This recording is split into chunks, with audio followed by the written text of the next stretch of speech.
എന്ന് മറ്റുള്ള സമൂഹത്തിന് മനസ്സിലാക്കി കൊടുക്കാൻ സമസ്ത കേരള ജമിയത്തുലമയുടെ നേതൃത്വമാണ് ഇവിടെ ഉപകരിച്ചിട്ടുള്ളത്. അത് നാം വളരെ ഗൗരവമായി മനസ്സിലാക്കണം. അവിടെയാണ് സമസ്ത കേരള ജമിയത്തുലമയുടെ പങ്കുണ്ടായിരുന്നു എന്ന് നമുക്ക് മനസ്സിലാക്കാൻ കഴിയുക. ഇപ്പോൾ ആദ്യകാലത്ത് ഈ ഇസ്ലാമിന്റെ പ്രബോധന മേഖലയിലേക്ക് സമസ്ത കേരള ജമിയത്തുലമ എന്ന് പറയുന്ന മഹിതമായ പ്രസ്ഥാനം വരാൻ കാരണക്കാരായ ജമാഅത്ത് മുജാഹിദ് തബ്ലീഗ് പോലെയുള്ള പുത്തൻ പ്രസ്ഥാനക്കാർ അവർ അന്ന് വാദിച്ചിരുന്ന വാദങ്ങളെല്ലാം ഇന്ന് മാറ്റിപ്പറയുന്ന സാഹചര്യം കണ്ടപ്പോഴാണ് ഒരുപക്ഷെ അതിൽ കുടുങ്ങിപ്പോയ പലരും ചിന്തിക്കാൻ ഇടയായത്. അന്ന് വാദിച്ചിരുന്ന പല വാദങ്ങളും ഇന്നവർക്കില്ല, അന്ന് പറഞ്ഞ വലിയ തീവ്രതകളും ഇന്നവർക്കില്ല. ഇന്നെല്ലാം സംയമനത്തിലൂടെ ആളുകളെ ചാക്കിട്ടുകൊണ്ട് തന്റെ പ്രസ്ഥാനത്തിലേക്ക് കൊണ്ടുവരാനുള്ള പരിശ്രമത്തിന്റെ ഭാഗമായി ഈ അടുത്ത ദിവസവും ഒരുപക്ഷെ പല പ്രദേശങ്ങളിലായി അവര് പരിപാടികൾ സംഘടിപ്പിക്കുകയുണ്ടായിട്ടുണ്ട്. നാം പറയുന്നത് സമസ്ത കേരള ജമിയത്തുലമയുടെ ഒരു കാര്യം ഞാൻ ഉണർത്തട്ടെ. ഒരു കാലഘട്ടത്തിൽ സമസ്ത കേരള ജമിയത്തുലമ സുന്നത്ത് ജമാഅത്തിന് വേണ്ടി ഒന്നും പറയുന്നില്ല. ആരാണോ സമസ്തയിൽ സുന്നത്ത് ജമാഅത്തിന് വേണ്ടി ശബ്ദിക്കാനുള്ളത് എന്ന് ചോദിച്ചുകൊണ്ട് പേരാ മുക്കിലും മൂലകളിലും കവലപ്രസംഗം നടത്തി ജമാഅത്തിനും മുജാഹിദിനും അവസരമൊരുക്കി കൊടുത്ത ഒരു സമൂഹം നമ്മുടെ കേരളത്തിലുണ്ട്.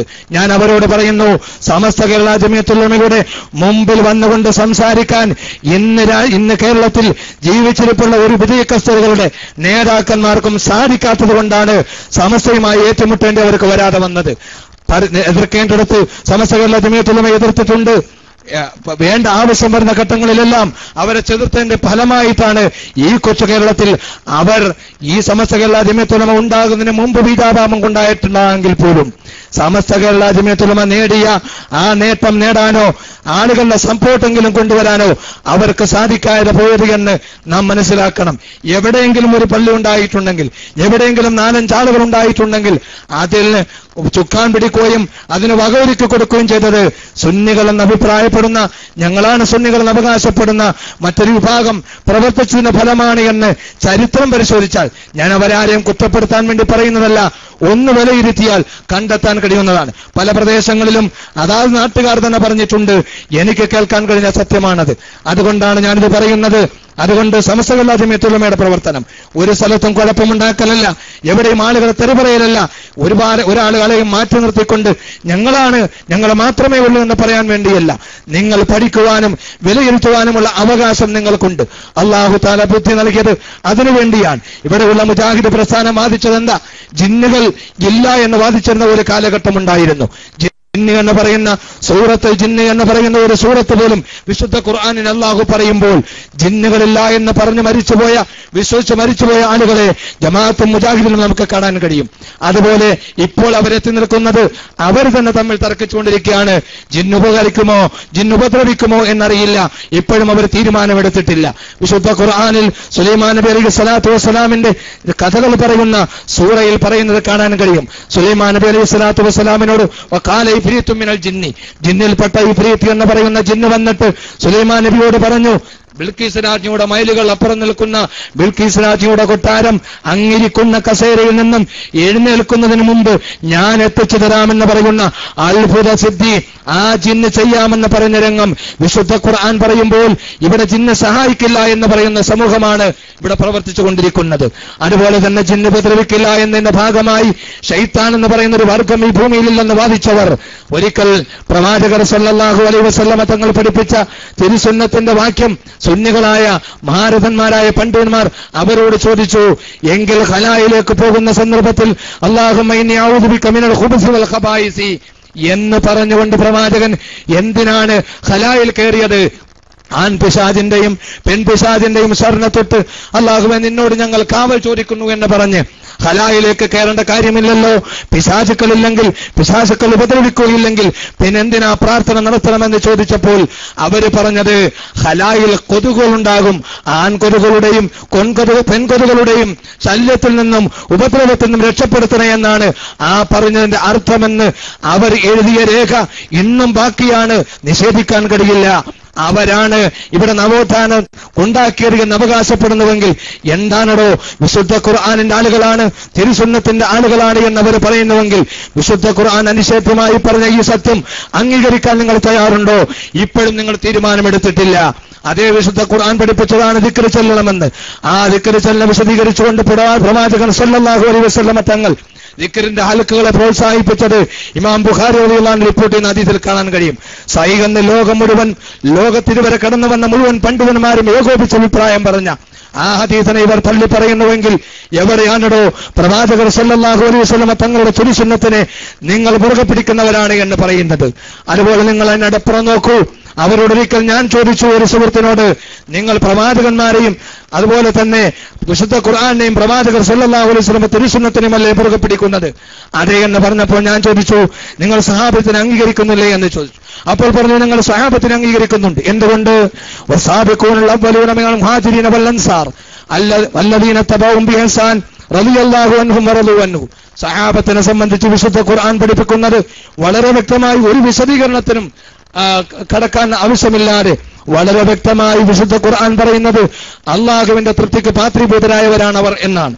അങ്ങനെ അള്ളാഹുവിന്റെ തൃപ്തിക്ക് പാത്രീഭൂതരായ സഹാബത്തെ കിറാമിനെ പിൻപറ്റുന്നവരും അള്ളാഹുവിന്റെ തൃപ്തിക്ക് പാത്രീഭൂതരാണ് എന്നാണ് ഈ വിശുദ്ധ ഖുർആനിന്റെ വാക്യം പഠിപ്പിക്കുന്നത് എങ്കിൽ അവരോട് ചോദിച്ചപ്പോൾ അവർ പറഞ്ഞു, ഞങ്ങൾ സഹാബത്തിനെ അംഗീകരിക്കുന്നവരാ. എവിടെയാണോ നിങ്ങൾ സഹാബത്തിനെ അംഗീകരിക്കുന്നത്? മഹാനായ ഉസ്മാൻ ഇബ്നു അഫ്ഫാൻ റളിയല്ലാഹു അൻഹു കൊണ്ടുവന്ന ജുമയുടെ 2 ബാങ്കിനെ, രണ്ടാമത്തെ ബാങ്കിനെ അല്ലെങ്കിൽ 2 ബാങ്ക് ഉണ്ടെന്ന് പഠിപ്പിച്ച ഉസ്മാൻ റളിയല്ലാഹു അൻഹുവിനെ കുറിച്ച് നിങ്ങളുടെ ഗ്രന്ഥങ്ങളിൽ, നിങ്ങളുടെ ആനുകാലികളിൽ നിങ്ങൾ എഴുതി പിടിപ്പിച്ചത് ഉസ്മാൻ റളിയല്ലാഹു അൻഹു ഉണ്ടാക്കിയ അനാചാരമെന്നാണ്. ഇവിടെയുള്ള കേരളത്തിലെ സുന്നികളായ പണ്ഡിതന്മാർ, ഇവിടെയുള്ള കേരളത്തിലെ മുസൽമാന്മാരും പഴയ കാലം മുതൽ ആചരിച്ചു കൊണ്ടിരുന്ന ആചാരങ്ങളെ മുഴുവനും അനാചാരമാണെന്ന് പറഞ്ഞതുപോലെ ഉസ്മാൻ റളിയല്ലാഹു അൻഹു സ്വർഗം കൊണ്ട് സന്തോഷ വാർത്ത അറിയിക്കപ്പെട്ട മഹാനായ ഉസ്മാൻ റളിയല്ലാഹു അൻഹു അനാചാരം കൊണ്ട് അവകാശപ്പെടുന്നുവെങ്കിൽ എവിടെയാണോ നിങ്ങൾ പ്രവാചകന്റെ അനുചരന്മാരായ സഹാബത്തിനെ അംഗീകരിച്ചത്? അബൂബക്കർ സിദ്ദീഖ് റളിയല്ലാഹു അൻഹുവിന് ശേഷം ഭരണമേറ്റെടുത്ത ഉമർ ഇബ്നുൽ ഖത്താബ് റളിയല്ലാഹു അൻഹുവാണ് 20 റക്അത്ത് തറാവീഹ് നിസ്കരിക്കാൻ ഈ സമൂഹത്തിനെ പഠിപ്പിച്ചത്. എവിടെയാണ് 20 റക്അത്ത് നിസ്കരിച്ചുകൊണ്ട് നിങ്ങൾ ഈ അനുധാപനം ചെയ്തിട്ടുള്ളത്? ഏത് സഹാബത്തിനെയാണ് നിങ്ങൾ അംഗീകരിച്ചിട്ടുള്ളത്? അവിടെ നിങ്ങൾ വ്യാഖ്യാനിച്ചു.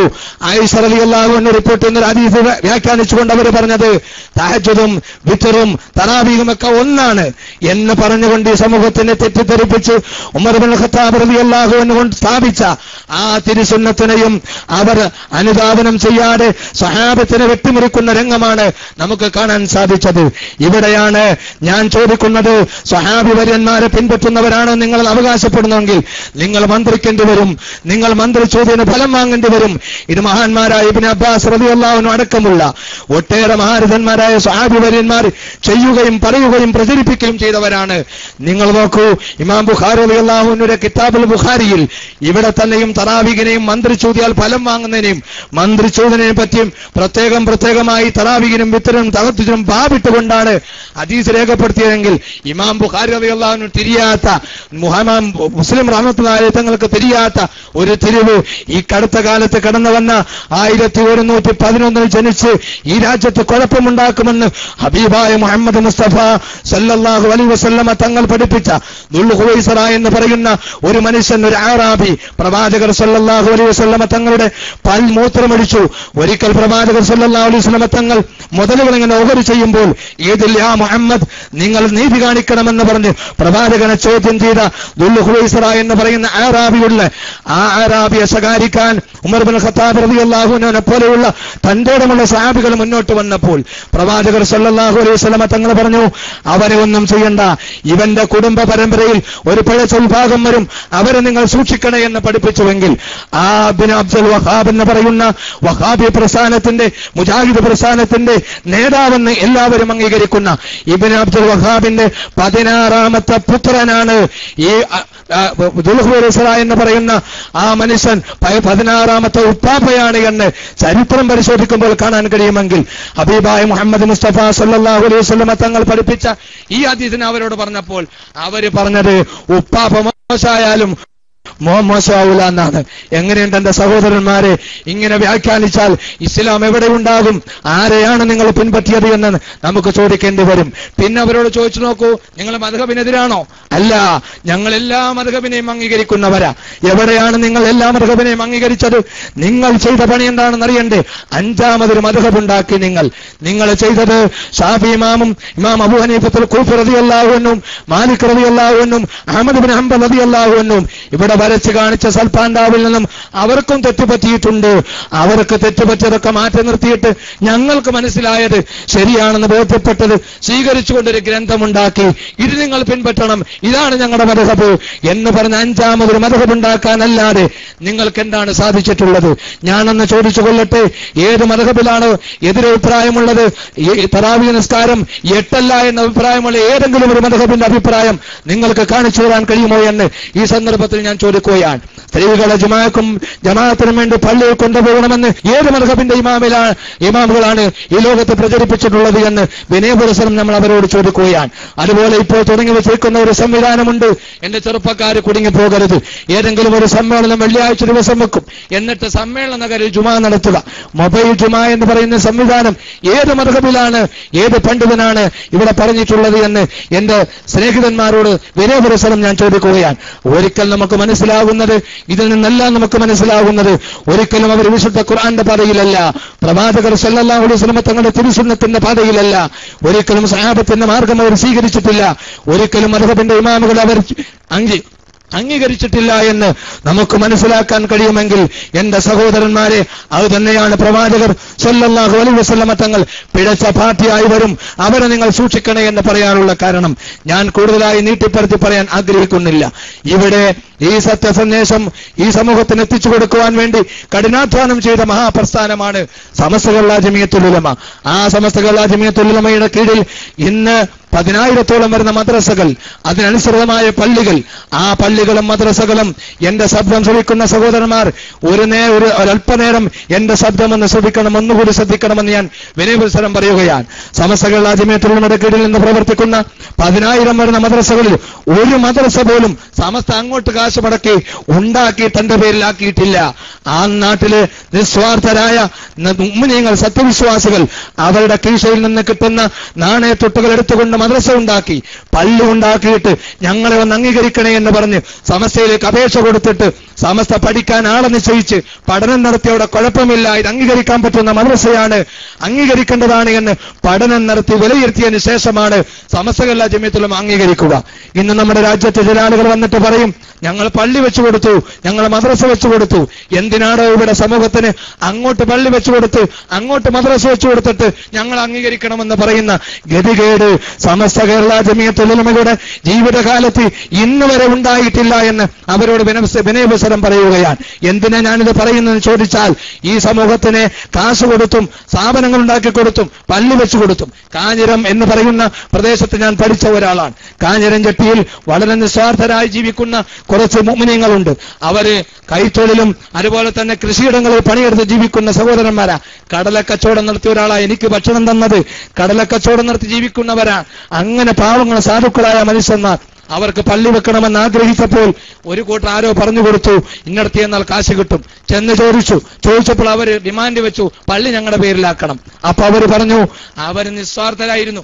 അവര് പറഞ്ഞു, ആ പള്ളി നമുക്ക് വേണ്ട, നമ്മൾ ഉണ്ടാക്കുന്ന 100 രൂപയുടെ പള്ളിയാണെങ്കിലും ആ 100 രൂപയുടെ പള്ളി തഖ്വയിൽ അധിഷ്ഠിതമായ പള്ളിയായി ഖിയാമത്ത് നാൾ ഇവിടെ നിലനിൽക്കണം.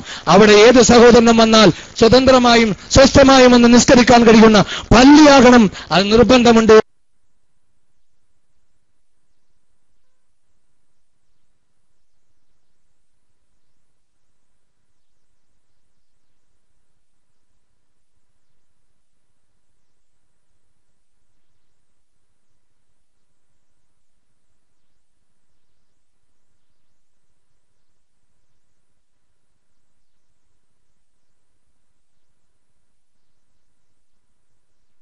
സ്ഥാനത്തേക്ക് നിങ്ങൾക്ക് കൊണ്ടുവരാൻ കഴിഞ്ഞിട്ടില്ല.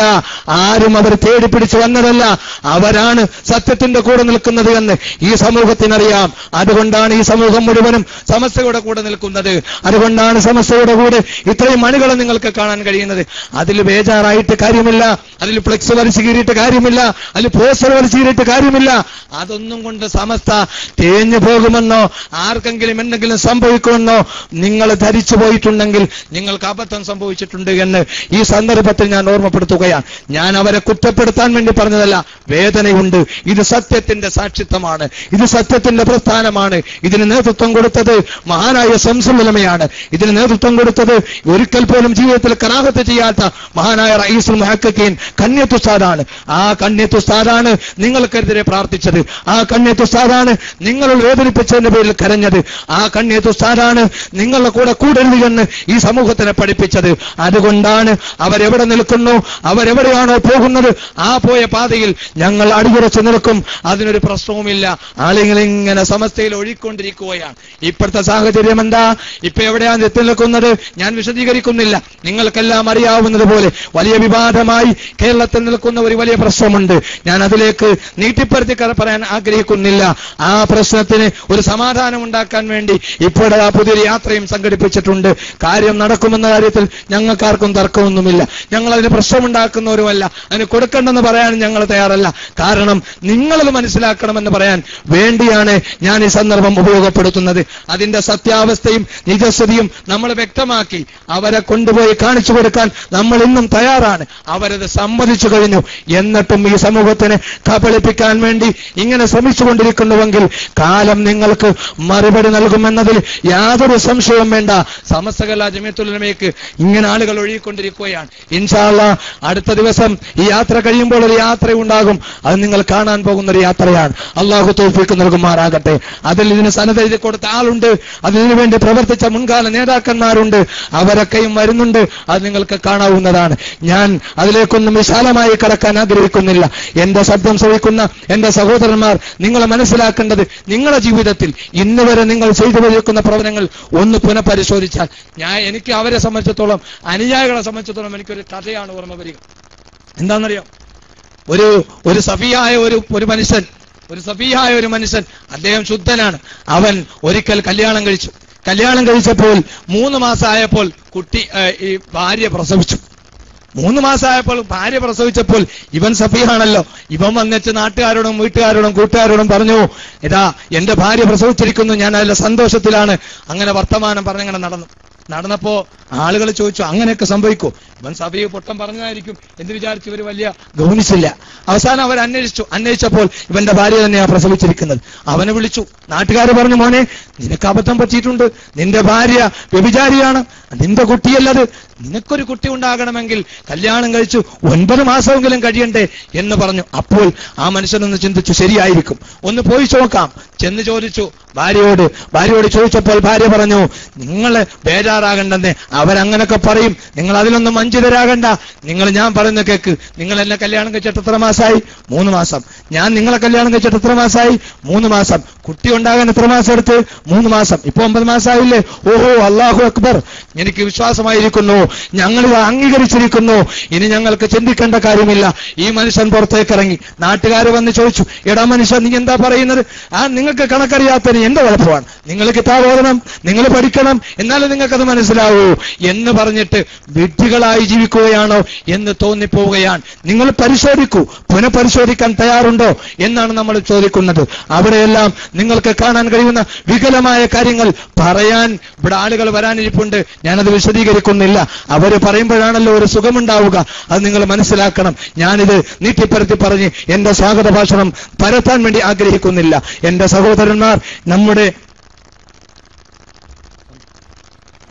നമ്മുടെ ബുക്ക് പ്രഭാഷകൻ അസൽ സക്കാഫി പൂക്കോട്ടൂർ ഇവിടെ അടുത്തെത്തിയിട്ടുണ്ട്. ഇൻഷാ അല്ലാഹ് ഉടനെ തന്നെ അദ്ദേഹം നിങ്ങളോട് സംസാരിക്കുന്നതാണ്. ഞാൻ വഴിമാറി കൊടുക്കാൻ ആഗ്രഹിക്കുകയാണ്. അതുകൊണ്ട് എന്റെ സഹോദരന്മാരെ, സത്യസാക്ഷിത്വത്തിൽ ഈ നേതൃത്വം കൊടുത്ത മഹാരഥന്മാരായ പൂക്കോയത്തങ്ങളും പാണക്കാട് മുഹമ്മദ് അലി ശിഹാബിതങ്ങളും പാണക്കാട് ഉമർ അലി ശിഹാബിതങ്ങളും പാണക്കാട് തങ്ങളുടെ രക്തം പരിശോധിക്കണമെന്ന് പറഞ്ഞ നിങ്ങളിൽ എന്ത് വിശുദ്ധിയാണോ ഉള്ളത്? ഒരിക്കൽ ഉമർ അലി ശിഹാബിതങ്ങൾ വേദനയോടുകൂടി പറഞ്ഞ ഒരു രംഗം, മഹാനായ ആ പാണക്കാട് ഉമർ ശിഹാബ് തങ്ങൾ പറഞ്ഞ ഒരു രംഗം എനിക്ക് കേൾക്കാൻ സാധിച്ചു. എന്താണെന്നറിയണ്ടേ? ഒരു പള്ളി ഉദ്ഘാടനം വന്നു. പള്ളി ഉദ്ഘാടനത്തിന് പാണക്കാട് തങ്ങൾ ഉദ്ഘാടനം ചെയ്താലേ ശരിയാവൂ, അത് സഹിയാവുള്ളെന്ന് അവർക്കും അറിയാം. അതുകൊണ്ട് അവർ ഓടിച്ചെന്നു ഉമർ ശിഹാബ് തങ്ങളുടെ അടുക്കൽ. ചെന്നപ്പോൾ ഈ സംഭവം ഉണ്ടായതിനെ തൊട്ടുപിറകെയാണ്. ചെന്നപ്പോൾ ഉമർ ശിഹാബ് തങ്ങൾ അവരോട് ചോദിച്ചു, പാണക്കാട് കുടുംബം തങ്ങളാണെന്ന് ഉറപ്പുവരുത്തിയിട്ട് പോരെ നിങ്ങൾ ഉദ്ഘാടനത്തിന് ക്ഷണിക്കുന്നത്? അങ്ങനെ തങ്ങളാണെന്ന് ഉറപ്പുവരുത്തണമെങ്കിൽ നിങ്ങൾക്ക് രക്തം പരിശോധിക്കേണ്ടി വരും.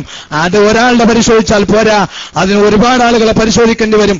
അതിന് വേണമെങ്കിൽ വേണ്ടി വന്നാൽ നിങ്ങൾക്ക് ഖബറിലിറങ്ങി പരിശോധിക്കേണ്ടി വരുമെന്ന് മഹാനായ ഉമർ ശിഹാബ് തങ്ങൾ വേദനയോടെ പറഞ്ഞ് നിങ്ങൾ ആട്ടിപ്പറഞ്ഞുവെങ്കിൽ എന്റെ സഹോദരൻ സന്ദർഭം ഞാൻ ഉപയോഗപ്പെടുത്തുകയാണ്. അതുകൊണ്ട് എന്റെ ശബ്ദം ശ്രവിക്കുന്ന സഹോദരന്മാർ തെറ്റിദ്ധരിച്ചു പോയിട്ടുണ്ടെങ്കിൽ ചരിത്രം നിങ്ങൾക്കറിയില്ല.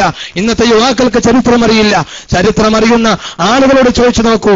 ഇന്ത്യ രാജ്യത്ത് ഈ സമസ്തയെക്കുറിച്ച് സംസാരിച്ചു കൊണ്ടിരിക്കുന്നത് സമസ്തയുടെ ആളുകളല്ല, സമസ്തയുടെ വിരുദ്ധ ചേരികളെ എതിർത്തുകൊണ്ടിരിക്കുന്നത് സമസ്തയുടെ ആളുകളല്ല.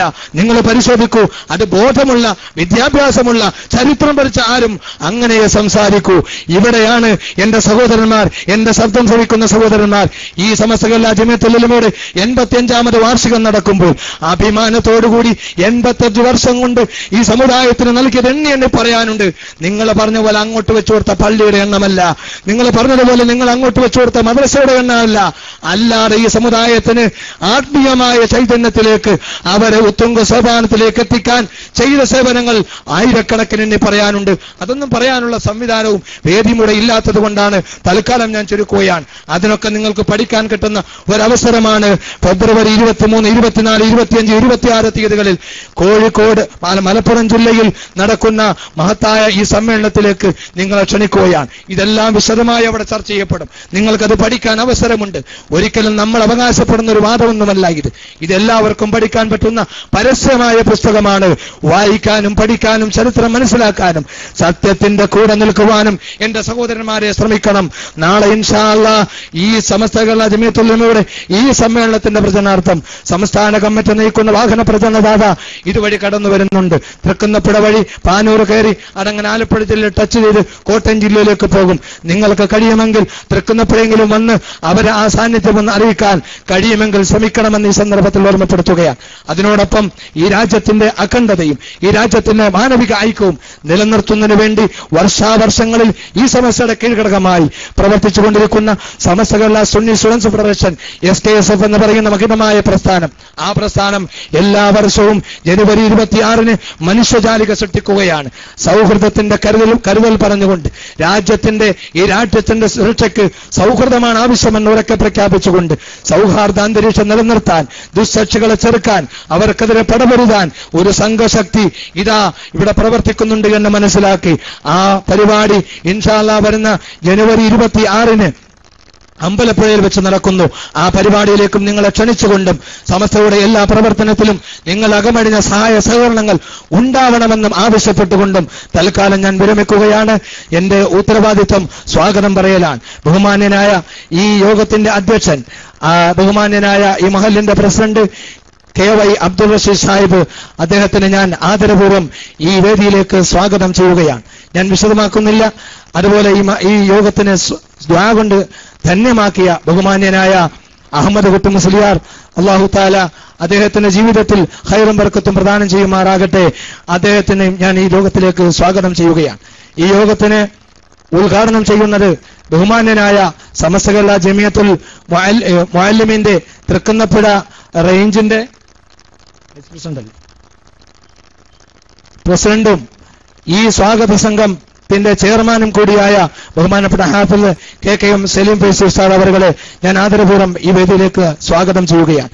മുഖ്യപ്രഭാഷണം നടത്തുന്ന ബഹുമാനനായ ഹസൻ സഖാഫി പൂക്കോട്ടൂർ ഇപ്പോൾ ഇവിടെ നമ്മുടെ വേദിയിൽ ഇപ്പോൾ വന്നെത്തിച്ചേരും. അപ്പുറത്തെത്തിയിട്ടുണ്ട്.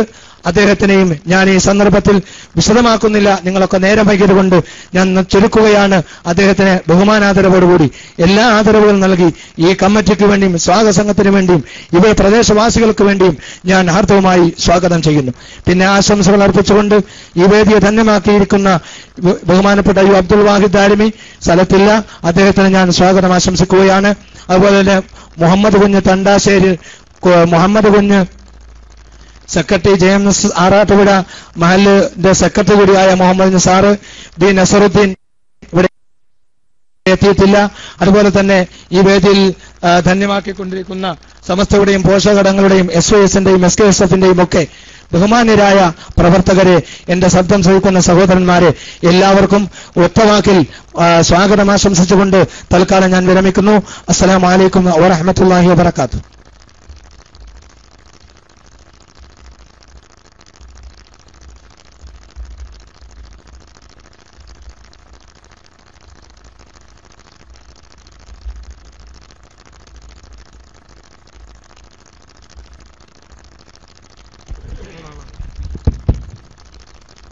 മഹത്തായ ഈ ദീനീ സംരംഭം ഉദ്ഘാടനം ചെയ്യപ്പെടുന്നതിന് വേണ്ടി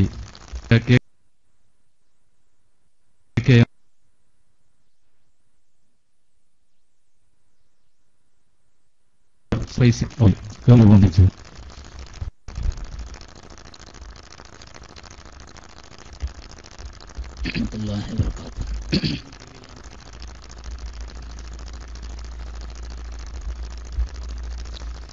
ഈ ധന്യവേദിയുടെ അധ്യക്ഷൻ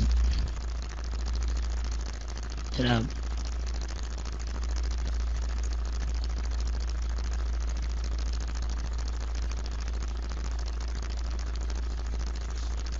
അബ്ദുൾ റഷീദ് സാഹിബ്, ദുആ കൊണ്ട് വേദിയെ ധന്യമാക്കിയ അഹമ്മദ് കുട്ടി മുസ്ലിയാർ, സമസ്തയെ പോഷക സംഘടനയായ SKSFന്റെയും പ്രവർത്തനങ്ങളെയും ആനുകാലികങ്ങളെയും വളരെ സവിസ്തരം പ്രതിപാദിച്ച് നിങ്ങളുമായി സംവദിച്ച ജനാബ് ഹനീഫ് ബാക്കവി,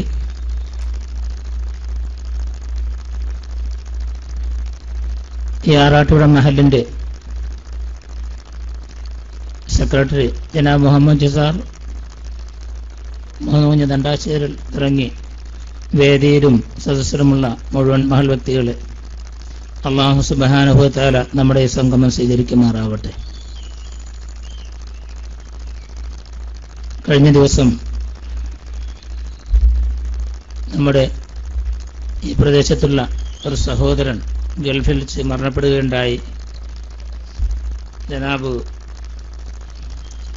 തുണ്ടത്തിൽ ചിറയിൽ അബ്ദുൽ ഖാദറിന്റെ മകൻ സജീർ, അല്ലാഹു സുബ്ഹാനഹു വ തആല അദ്ദേഹത്തിന്റെ ജനാസ ഏറ്റവും അടുത്ത സമയത്തിന് ഇവിടെ എത്തും. അല്ലാഹു സുബ്ഹാനഹു വ തആല ആ സഹോദരന്റെ ആഖിറം വെളിച്ചമാക്കി കൊടുക്കുമാറാവട്ടെ. അദ്ദേഹത്തിന്റെ ഖബറിനും അല്ലാഹു തആല സ്വർഗ്ഗത്തിന്റെ തോപ്പാക്കി കൊടുക്കുമാറാവട്ടെ. അദ്ദേഹത്തിന്റെ വേർപാടിൽ വേദനിക്കുന്ന അദ്ദേഹത്തിന്റെ കുടുംബത്തിന് അല്ലാഹു തആല ആശ്വാസവും ക്ഷമയും നൽകി അനുഗ്രഹിക്കുമാറാവട്ടെ എന്ന് ആത്മാർത്ഥമായി പ്രാർത്ഥിക്കുകയാണ്. അതോടൊപ്പം ചാന്നാരുകാട്ടിൽ പടിയിട്ടതിൽ അബ്ദുസ്സലാം എന്ന് പറയുന്ന സഹോദരൻ കഴിഞ്ഞ ദിവസം മരണപ്പെടുകയുണ്ടായി.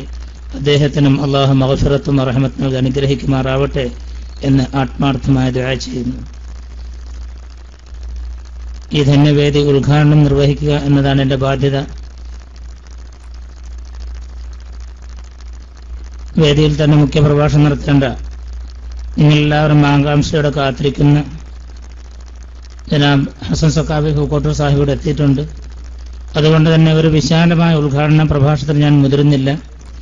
ഈ സമ്മേളനത്തിന്റെ ദൗത്യം എന്താണ് എന്ന് നിങ്ങൾ മനസ്സിലാക്കി കഴിഞ്ഞു. മഹാനായ തിരുനബി മുഹമ്മദ് റസൂലുള്ളാഹി തങ്ങളുടെ കാലത്ത് തന്നെ ഇസ്ലാമിന്റെ യഥാർത്ഥ സന്ദേശം എത്തിയ ഒരു പ്രദേശമാണ് നമ്മുടെ കൊച്ചു കേരളം. ആ സ്വഹാബത്ത് ഇവിടെ വന്നു. അന്നൊരൊറ്റ മുസ്ലിങ്ങളും ഇവിടെ ഇല്ലായിരുന്നു. അവരുടെ ജീവിത സംസ്കാരവും ജീവിത വിശുദ്ധിയും കണ്ട് അവരോട് താല്പര്യവും അവരോട് ആവേശവും അവരുടെ സത്യസന്ധതയും മനസ്സിലാക്കി അവർ ആരാധനാനുഷ്ഠാന മുറകൾ അനുഷ്ഠിക്കാനും നിർവഹിക്കാനുമുള്ള പള്ളി നിർമ്മിക്കാനും മറ്റെല്ലാത്തിനുമുള്ള സൗകര്യങ്ങൾ ചെയ്തു കൊടുക്കുകയും അങ്ങനെ അവരുടെ ആ ജീവിത വിശുദ്ധി മനസ്സിലാക്കി ഇവിടെയുള്ള അമുസ്ലിം സഹോദരന്മാർ അവരുടെ മതത്തിൽ പുൽകാൻ തയ്യാറാവുകയും ചെയ്തു. അങ്ങനെ കേരളത്തിൽ ഇസ്ലാം വളർന്നു വലുതായി. ആ സ്വഹാബത്ത് ആ കാണിച്ചു കൊടുത്ത പാതയിലൂടെ കേരളീയ സമൂഹം മുന്നോട്ട് ചലിക്കാൻ തുടങ്ങി. നബിയുടെ കാലത്ത് തുടങ്ങി ഇന്ന് വരെ നടക്കുന്ന ഈ പ്രവാഹം ഇന്നത് നമ്മളിലെത്തി നിൽക്കുകയാണ്. പാരമ്പര്യം മുറുകെ പിടിച്ചുകൊണ്ട് മുന്നോട്ട് വന്നവരാണ് നാം എല്ലാവരും. നമുക്കറിയാം, ഏത് പ്രദേശത്ത് ചെന്നാലും ഇന്ന് വിദേഹത്തിന്റെ പേരിൽ വിവിധ ആശയങ്ങൾ നാം കേൾക്കുന്നുണ്ട്, വിവിധ ആശയങ്ങൾ കാണുന്നുണ്ട്. ഏതാണ് സത്യം ഏതാണ് അസത്യം എന്ന് പോലും തിരിച്ചറിയാത്ത ജനം സ്തബ്ധരായി നിൽക്കുന്ന ഒരു സാമൂഹ്യ അന്തരീക്ഷമാണ് പൊതുവെ ഇന്നും നമുക്ക് കാണാനുള്ളത്.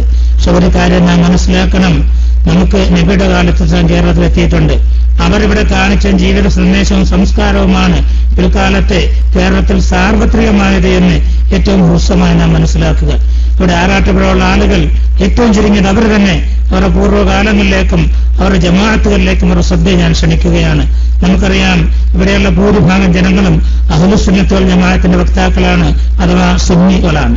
നമ്മളെ സംബന്ധിച്ചിടത്തോളം നമുക്കറിയാം, ഇന്ന് ആറാട്ടുപുഴയിൽ പണ്ട് ഒരു ജുമഅയാണ് ഉണ്ടായിരുന്നെങ്കിൽ ഇന്ന് 4 ജുമഅത്ത് പള്ളികൾ ഈ പ്രദേശത്തുണ്ട്. ഈ 4 ജുമഅത്ത് പള്ളികളിലും ഇവിടെ ഇരിക്കുന്ന 60-70 വയസ്സുള്ളവരും അതുപോലെ മരണപ്പെട്ടു പോയ ആളുകളും നമ്മുടെ പൂർവ്വസൂരികളായ ഒരുപാട് പേർ. ആരോട് ചോദിച്ചാലും നമുക്കറിയാം, ഇന്നുവരെ നമ്മുടെ ഈ പ്രദേശത്ത് ഒരൊറ്റ പള്ളിയിലും ഒരൊറ്റ സ്ത്രീയും ഇന്നുവരെ ജുമഅക്ക് വന്നതായിട്ട് നമുക്കാർക്കും തെളിയിക്കാനോ കേട്ടുകേൾവി പോലുമോ ഇല്ല. ഇങ്ങനെ ഇസ്ലാമിന്റെ ഏതൊരു സിദ്ധാന്തം എടുത്തു നോക്കിയാലും ആരാധനാകർമ്മം എടുത്തു നോക്കിയാലും ഇന്ന് നാം പുതുതായി കേട്ടുകൊണ്ടിരിക്കുന്ന ഓരോന്നും പ്രാദേശിക ഭാഷയിലുള്ള ജുമഅയും അഥവാ ജുമഅ ഖുത്ബക്ക് പകരം പള്ളിയിലെ മിമ്പറിൽ നിന്ന് ഒരു ഇമാമ് പ്രാദേശിക ഭാഷയിൽ ജനങ്ങളുമായി പ്രഭാഷണം നടത്തുന്നത് നമുക്ക് സുപരിചിതമായ ഒരു കാര്യമല്ല, അത് അപരിചിതമായ ഒരു കാര്യമാണ്. അങ്ങനെ ഏതൊരു കാര്യത്തിലാണോ ഇന്ന് സുന്നികളും സുന്നികളല്ലാത്തവരും തർക്കമുള്ളത്, ആ കാര്യത്തിലെല്ലാം നമ്മുടെ ആ പൂർവ്വ പാരമ്പര്യം നാം നോക്കുകയാണെങ്കിൽ നാം ആ പാരമ്പര്യ സ്വഭാവത്തിലേക്ക് എത്തുന്ന ശുദ്ധമായ പാതയിലാണുള്ളത് എന്ന് നമുക്ക് ഓരോരുത്തർക്കും മനസ്സിലാക്കാൻ കഴിയും. അതുകൊണ്ട് തന്നെ പ്രിയമുള്ളവരെ, ഇവിടെ സമസ്തയുടെ ആവിർഭാവവും അതിന് തുടക്കവുമെല്ലാം സൗസ്ഥലം പ്രതിപാദിക്കപ്പെടുകയുണ്ടായി. 1918 ഉണ്ടായിരുന്നത്. ഇവിടുത്തെ ജനങ്ങൾ വളരെ സൗഹാർദ്ദത്തിലും സഹോദര്യത്തിലും വളരെ സന്തോഷത്തോടെ കൈകോർത്ത് തോളോട് തോള് ചേർന്ന് നിന്നിരുന്ന ഒരു സമൂഹമാണ് ഇവിടെ ഉണ്ടായിരുന്നത്. പക്ഷേ ദൗർഭാഗ്യവശാൽ 1921 ഇവിടെ അതുവരെ ഐക്യത്തിന് ജനങ്ങൾ കഴിഞ്ഞു വന്നിരുന്നു. മാനസിക ഐക്യത്തോടെ യാതൊരു അഭിപ്രായ വ്യത്യാസവുമില്ലാതെ സംഘടിച്ച് ഒന്നിച്ച് ജനം ജീവിച്ചു വന്നിരുന്നു. പക്ഷെ 1921 അന്ന് വരെ മുസ്ലിം സമൂഹം കേൾക്കാതിരുന്ന ഏതാനും അപശബ്ദങ്ങളുമായി കുറെ വിധേയത്തിന് പ്രസ്ഥാനക്കാർ ഇവിടെ കടന്നു വരികയുണ്ടായി. അഥവാ തറാവീഹ് നേരത്തെ ഇവിടെ സൂചിപ്പിക്കപ്പെട്ടതുപോലെ മുസ്ലിം ലോകത്തിന്റെ ഇജ്മാഅാണ് തറാവീഹ് 20 റക്അത്ത് എന്നുള്ളത്. അതുപോലെ സ്ത്രീകളുടെ പള്ളി പ്രവേശനം ഇന്ന് വരെ യാതൊരു ഇമാമുകളും അംഗീകരിക്കാത്ത കാര്യമാണ്. ഇങ്ങനെ തുടങ്ങി ഇന്ന് വരെ അന്ന് വരെ മുസ്ലിങ്ങൾക്ക് നിരാക്ഷേപം അവർ നടത്തിയിരുന്ന ആരാധനാകർമ്മങ്ങളുടെ കടക്കൽ കത്തിവെച്ചുകൊണ്ട് ജനഹൃദയങ്ങളിൽ സംശയമുളവാക്കുന്ന രൂപത്തിലുള്ള പ്രവർത്തനങ്ങളുമായി ഒരു വിഭാഗം രംഗത്ത് വന്നപ്പോൾ അങ്ങനെ പണ്ഡിതന്മാർ, അന്ന് തലമുതിർന്ന പണ്ഡിതന്മാർ നേരത്തെ സൂചിപ്പിക്കപ്പെട്ടതുപോലെ ജീവിതത്തിലൊരു കറാഹത്ത് പോലും ചെയ്തതായി അറിയപ്പെടാത്ത റഈസുൽ മുഹഖഖീൻ കണ്ണിയത്ത് അഹ്മദ് മുസ്ലിയാർ, അദ്ദേഹം സമസ്തയുടെ ഉത്ഭവകാലം മുതൽ അദ്ദേഹത്തിന്റെ മരണവേള വരെ, സക്രാത്തിന്റെ ഹാല് വരെ അദ്ദേഹം സമസ്തയിൽ പല സ്ഥാനങ്ങളിൽ അദ്ദേഹം സേവനമനുഷ്ഠിച്ചിട്ടുണ്ട്. ദീർഘകാല സമസ്തയുടെ പ്രസിഡന്റായി സേവനമനുഷ്ഠിച്ച മഹൽ വ്യക്തിയാണ് കണ്ണിയത്ത് അഹ്മദ് മുസ്ലിയാർ. അദ്ദേഹത്തെ നമ്മയും അല്ലാഹു അവന്റെ അനുഗ്രഹീത സ്വർഗ്ഗത്തിൽ ഒരുമിച്ച് കൂട്ടുമാറാവട്ടെ. പ്രിയമുള്ള സഹോദരന്മാരെ, ഞാൻ ഒരുപാട് വിശാലമായി പറയാൻ ആഗ്രഹിക്കുന്നില്ല. അങ്ങനെ അന്ന് വരെ നിരാശ നിലനിരുന്ന കാര്യങ്ങൾ ചോദ്യം ചെയ്തുകൊണ്ട് ഒരു വിഭാഗം ഇവിടെ വന്നപ്പോൾ ഇങ്ങനെ പോയി കഴിഞ്ഞാൽ ജനങ്ങളുടെ ആശയം പതറിപ്പോകുമെന്നൊരു ചിന്താക്കുഴപ്പത്തിലാണ് മനസ്സിലാക്കി ദീർഘദൃഷ്ടിയുള്ള പണ്ഡിതന്മാർ രംഗത്ത് വരികയും അങ്ങനെ 1925 അവർ ഒന്നിച്ചിരുന്ന് ഈ വിപത്തിനെ തടുക്കാനുള്ള ശ്രമം നടത്തുകയും അങ്ങനെ 1924 ഇന്ന് നാം 85ാം വാർഷികം ആഘോഷിക്കാൻ പോകുന്ന നമ്മുടെ സമസ്ത, നമ്മുടെ വലിയ ഉസ്താദുമാര് നമ്മൾ നയിച്ചുകൊണ്ടിരിക്കുകയാണ്. ആ സമസ്ത എന്ന പേരിൽ രൂപം കൊടുക്കുകയുണ്ടായി. അതിന്റെ പല സമ്മേളനങ്ങളും വിവിധ കാലഘട്ടങ്ങളിൽ കഴിഞ്ഞു പോയിട്ടുണ്ട്. നമുക്കറിയാം, ശംസുൽ ഉലമ EK അബൂബക്കർ മുസ്ലിയാർ എന്ന് വിശേഷിപ്പിക്കപ്പെടുന്ന ഈ ലോകത്തെ വലിയൊരു പണ്ഡിതനായി അംഗീകരിക്കപ്പെട്ട, മിക്കവാറും ഇന്ന് കേരളത്തിൽ ജീവിച്ചിരിക്കുന്ന എല്ലാ ഉസ്താദുമാരെയും ഗുരു എന്ന് വിശേഷിപ്പിക്കാവുന്ന ശംസുൽ ഉലമ EK അബൂബക്കർ മുസ്ലിയാർ, അല്ലാഹു സുബ്ഹാനഹു വ തആല അദ്ദേഹത്തിന്റെ ഖബറും സ്വർഗ്ഗത്തിന്റെ തോപ്പാക്കി കൊടുക്കുമാറാവട്ടെ. അദ്ദേഹത്തെ അല്ലാഹു അവന്റെ അനുഗ്രഹീയ സ്വർഗ്ഗത്തിൽ ഒഴിച്ചു കൂട്ടുമാറാവട്ടെ. ആ ശംസുൽ ഉലമ കടപ്പുറത്ത് സമസ്തയുടെ 60ാം വാർഷികം കോഴിക്കോട് കടപ്പുറത്ത് നടക്കുന്ന സമയത്ത് അന്നൊരു പ്രഖ്യാപനം നടത്തിയത് ഇവിടെയുള്ള ഓരോരുത്തരും ഇന്ന് ഒരുപക്ഷെ ഓർക്കുന്നുണ്ടാകും. ഇവിടെ സമസ്ത എന്ന് പറയുന്നത് ജനങ്ങളെ ആത്മീയ ഭൗതിക പുരോഗതിക്ക് വേണ്ടി പ്രവർത്തിക്കുന്ന ഒരു പ്രസ്ഥാനമാണ്. പ്രശ്നമാണ്. അതുകൊണ്ട് ഇവിടെ ഏത് രംഗത്തും സർക്കാർ പോലെ ഒരു തീരുമാനമെടുക്കണമെങ്കിൽ മുസ്ലിം സമൂഹത്തോടുമല്ല സമസ്തയോട് ചോദിച്ചിട്ട് വേണം ഒരു തീരുമാനമെടുക്കാൻ പറ്റുകയുള്ളൂ എന്ന് ഉച്ചസ്ഥിരം പ്രഖ്യാപിച്ചുകൊണ്ട് ജനങ്ങളെ ലക്ഷക്കണക്കിന് ജനങ്ങളുടെ തക്ബീർ വിളി ഏറ്റുവാങ്ങിക്കൊണ്ട് നടത്തിയൊരു പ്രഭാഷണം നമുക്കറിയാം. അപ്പൊ അത്രത്തോളം സമസ്ത വളർന്നു കഴിഞ്ഞു. സമസ്ത എന്ന് പറയുന്നത് നേരിന്റെ പാതയിലൂടെ മുന്നോട്ട് പോകുന്ന ഒരു സംഘടനയാണ്. അതിന്റെ പേരിൽ പലരും പ്രവർത്തിക്കുന്നെങ്കിലും നമുക്കറിയാമല്ലോ, ഒരിക്കലും നീതിക്ക് നിരക്കാത്ത സമ്പ്രദായങ്ങളാണതെല്ലാം. ഒരേ പേരിൽ തന്നെ ഇവിടുത്തെ പരമാധികാര കോടതിയായ സുപ്രീം കോടതി പോലും സമസ്ത എന്ന പേര് പോലും ഈ യഥാർത്ഥ അഥവാ ചേളാരി കേന്ദ്രമായി പ്രവർത്തിക്കുന്ന സമസ്തക്ക് മാത്രമേ പ്രവർത്തിക്കാൻ പറ്റുകയുള്ളൂ, മറ്റാർക്കും ഉപയോഗിക്കാൻ പറ്റുകയില്ല എന്ന് പറഞ്ഞിട്ട് പോലും ഇന്നും ആ പേര് ദുരുപയോഗമുണ്ട്. സമസ്ത എന്ന പേരിൽ പ്രവർത്തിക്കുന്ന വിഭാഗമൊക്കെ നമ്മുടെ ഇടക്കുണ്ട്. പക്ഷെ അതുകൊണ്ട് തന്നെ പ്രിയമുള്ളവരെ നാം മനസ്സിലാക്കേണ്ടത് സത്യത്തിന്റെ പ്രസ്ഥാനം സമസ്തയാണ്. സാത്വികരായ പണ്ഡിതന്മാരാണ് അതിന്റെ നമ്മുടെ കൈപിടിച്ച് ആ സമസ്തയിലേക്ക് നമ്മൾ നയിച്ചിട്ടുള്ളത്. നേരത്തെ സൂചിപ്പിക്കപ്പെട്ടതുപോലെ ജനങ്ങളുടെ ആത്മീയ പുരോഗതിയാണ് പ്രധാനമായും സമസ്ത ലക്ഷ്യമാക്കുന്നത്. അതുപോലെ ബിദ്അത്തിനെ പ്രതിരോധിക്കുക, ജമാഅത്തെ ഇസ്ലാമി, മുജാഹിദ്, തബ്ലീഗാദി ബിദ്ഈ പ്രസ്ഥാനങ്ങളെ പ്രതിരോധിക്കുകയും അവരുടെ വഞ്ചനകൾ കുടുങ്ങിപ്പോകാതിരിക്കാൻ വേണ്ടിയും. അതുപോലെ തന്നെ നമുക്കറിയാം, ഇവിടെ മിർസ ഗുലാം മുഹമ്മദ് ഖാദിയാനി എന്ന് പറയുന്ന ഒരു മനുഷ്യൻ താൻ പ്രവാചകനാണ് എന്ന് പറഞ്ഞുകൊണ്ട് ഒരു പ്രവാചകത്വവാദവുമായി വന്നപ്പോൾ ലോക മുസ്ലിങ്ങൾ ഒന്നടങ്കം സ്തംഭിച്ചു നിന്ന ഘട്ടത്തിൽ ആ പ്രസ്ഥാനത്തെക്കുറിച്ച് പഠിക്കുകയും ആ പ്രസ്ഥാന കാഫിറാണ് എന്ന് ഉച്ചസ്ഥിരം പ്രഖ്യാപിക്കാൻ ആദ്യമായി മുന്നോട്ട് വന്ന ഒരു സംഘടന ലോകത്തുണ്ടായിരുന്നെങ്കിൽ അത് സമസ്ത മാത്രമായിരുന്നു. അതിനുശേഷമാണ് പിന്നീട് റാബിതത്തുൽ ആലമിൽ ഇസ്ലാമിയ പോലെയുള്ള മറ്റ് വേൾഡ് സംഘടനകൾ ഈ ഫത്വ അംഗീകരിക്കുകയും ഖാദിയാനികൾ കാഫിറാണ് എന്ന് പ്രഖ്യാപിക്കാനും മുന്നോട്ട് വന്നത്. അതാണ് ശംസുൽ ഉലമ എന്ന് പറയുന്ന പണ്ഡിതൻ. അതുകൊണ്ട് തന്നെ പ്രിയമുള്ള സഹോദരന്മാരെ, വിഷയത്തെക്കുറിച്ച് വിഷയാധിഷ്ഠിതമായി നമ്മുടെ സമ്മേളന പ്രമേയമായ സത്യസാക്ഷികളാവുക. യാ അയ്യുഹല്ലദീന ആമനു തഖുല്ലാഹ വകൂനൂ മഅസ്സാദിഖീൻ, നിങ്ങൾ സത്യസാക്ഷികളാവുക, സത്യത്തോടൊപ്പം നിലകൊള്ളുന്നവരാവുക. അത് എങ്കിലേ നിങ്ങൾക്ക് വിജയിക്കാൻ കഴിയുകയുള്ളൂ. പ്രമേയം വിശദീകരിച്ചുകൊണ്ട് സമസ്തയുടെ മുഴുവൻ പ്രവർത്തന മേഖലകളെ കുറിച്ച് സവിസ്തരം പ്രതിപാദിച്ചുകൊണ്ട് മുഖ്യ പ്രഭാഷകൻ ജനാബ് ഹസൻ സക്കാബ് പൂക്കോട്ടൂർ നിങ്ങളുമായി സംവദിക്കും. അതുകൊണ്ട് ഞാൻ നീട്ടിപ്പരത്തി പറയുന്നില്ല. അതുകൊണ്ട് പ്രിയമുള്ള സഹോദരന്മാരെ, ഉദ്ഘാടകൻ നിലക്ക് എനിക്ക് കുറെ വർഷമായി ഈ പ്രദേശത്തിന്റെ ശരിക്കും ചലനങ്ങൾ അറിയാവുന്ന ഒരു വ്യക്തി എന്ന നിലക്ക് എനിക്ക് നിങ്ങളോട് പറയാനുള്ളത്, ഈ പ്രദേശത്തുള്ള ജനങ്ങൾ സമസ്തയെ സ്നേഹിക്കുന്ന ആളുകളാണ്, സമസ്തയുടെ പിന്നിൽ നിൽക്കാൻ ആഗ്രഹിക്കുന്ന ആളുകളാണ്. അതുകൊണ്ട് തന്നെ ഇന്ന് വരെ നിങ്ങൾ പിന്തുടർന്നു വന്ന പാത ആ പാത നേരിന്റെ പാതയാണ്. അതിൽ തന്നെ അടിയുറച്ചു നിൽക്കണം. അടിയുറച്ചു നിന്നുകൊണ്ട് സമസ്തയുടെ പിന്നിൽ നിന്ന് യഥാർത്ഥ മുത്തഖീങ്ങളായി, യഥാർത്ഥ മുസ്ലിങ്ങളായി ജീവിച്ച് നമ്മുടെ സാത്വികരായ പണ്ഡിതരോടൊപ്പം അനുഗ്രഹീത സ്വർഗത്തിൽ പ്രവേശനം ലഭിക്കണമെന്ന ഉത്തമ വിശ്വാസത്തോടുകൂടി, ലഭിക്കുമെന്ന വിശ്വാസത്തോടുകൂടി സത്യത്തിന്റെ ഈ പാതയിൽ നാം നിലകൊള്ളണമെന്ന ഒരു വിനയാന്വിതമായ ഒരു നിർദ്ദേശമാണ് എനിക്ക് എന്നോട് നിങ്ങളോട് നടത്താനുള്ളത്. അതോടൊപ്പം തന്നെ അടുത്ത മാസം 23 മുതൽ 26 കൂടിയ ദിവസങ്ങളിൽ സമസ്തയുടെ സ്ഥാപക പ്രസിഡന്റായ ബരക്കൽ മുല്ലക്കോയ തങ്ങളുടെ പേരിൽ വേങ്ങര കൂരിയാട് സംഘടിപ്പിക്കപ്പെടുന്ന സമ്മേളന നഗരിയിലേക്ക് നമ്മുടെ ഈ പ്രദേശത്ത് നിന്ന് വാഹനങ്ങൾ പോകുന്നുണ്ട്. ആ വാഹനത്തിൽ നിങ്ങളും പോയി ആ സമസ്തയുടെ നേതാക്കന്മാരുടെ വാക്കുകൾക്ക് കാതോർക്കാനും അവരുടെ ആ കൈപിടിച്ചുകൊണ്ട് നാളെ സ്വർഗത്തിലേക്ക് നടക്കാൻ കഴിയുമെന്ന ഉത്തമ വിശ്വാസത്തോടുകൂടി അവരുടെ പാതയിൽ അടിയുറച്ചു നിൽക്കാനും നിങ്ങൾ ഓരോരുത്തരും മുന്നോട്ട് വരണം.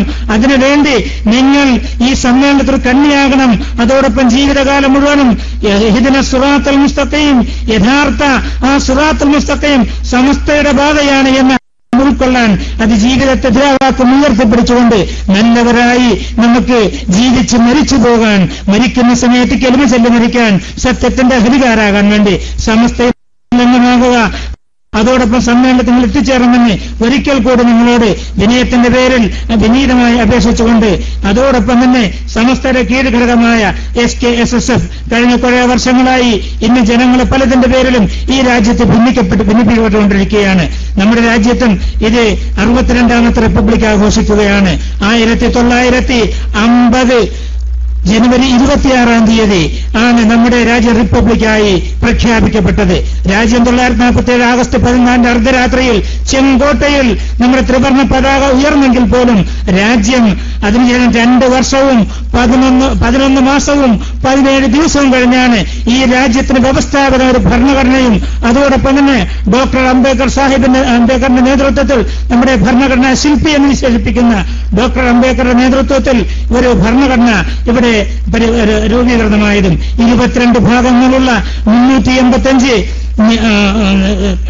മുസൽമാനും ഇവിടുത്തെ ഹൈന്ദവനും ഇവിടുത്തെ ജൈനനും തുടങ്ങി ഈ രാജ്യത്ത് ജീവിക്കുന്ന വിവിധ മതവിശ്വാസികളും മതരഹിതരായ മുഴുവൻ ആളുകളും ആ പൂന്തോട്ടത്തിലെ ഓരോ പൂക്കളാണ് എന്ന് ഈ രാജ്യത്തിന്റെ ശില്പിയായിരുന്ന നെഹ്റു നമ്മളെ പഠിപ്പിച്ചതുപോലെ നെഹ്റുവിന്റെ ആഗ്രഹം പോലെ ഈ രാജ്യം എന്നും ഏകോദര സഹോദരന്മാരെ പരസ്പര സംഘടനകളില്ലാതെ പരസ്പരം അകൽച്ചയില്ലാതെ ഏകോദര സഹോദരന്മാരെ ജീവിക്കാനുള്ള ഒരു നിലപാടുണ്ടാകണം. ആ ഭരണഘടന അത് ഈ രാജ്യത്തിന് നൽകിക്കൊണ്ട് സംഭാവന ചെയ്തുകൊണ്ട് അന്ന് അംബേദ്കർ ഒരു പ്രഭാഷണം നടത്തുകയുണ്ടായി.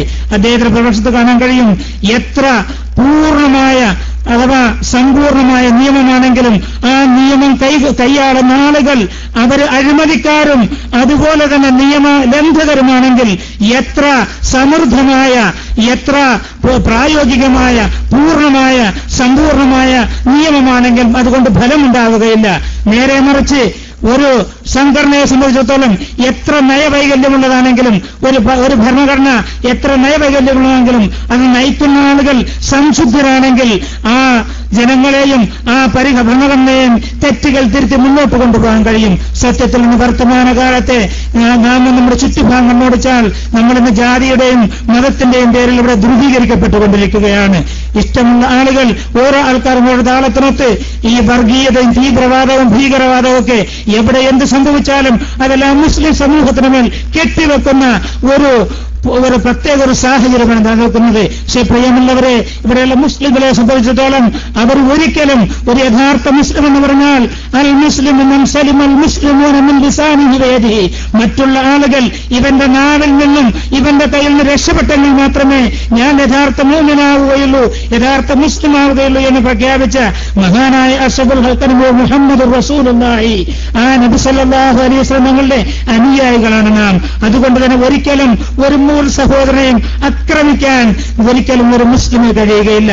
രാജ്യത്ത് എവിടെ സ്ഫോടനങ്ങളുണ്ടായാലും എവിടെ പ്രശ്നങ്ങളുണ്ടായാലും ഇവിടെ മുസ്ലിങ്ങളെ പ്രതിക്കൂട്ടിലാക്കുന്ന ഒരു കാഴ്ചപ്പാട് കുറെ കാലമായി നാം കണ്ടുകൊണ്ടിരിക്കുന്നു. പക്ഷേ പ്രിയമുള്ളവർ, നമുക്കറിയാം ഈ സമീപകാലത്തെ വാർത്താ മാധ്യമങ്ങൾ നാം ഇന്ന് കരുതിയാൽ വർഷങ്ങളായി ജയിലുകളിൽ പീഡനം അനുഭവിച്ചു കിടക്കുന്ന ഒരുപാട് ചെറുപ്പക്കാർ, ആ ചെറുപ്പക്കാരൊക്കെ നിരപരാധികളാണ് എന്ന് ഈ അടുത്ത കാലത്ത് നമുക്ക് ബോധ്യപ്പെട്ടു തുടങ്ങിയിട്ടുണ്ട്.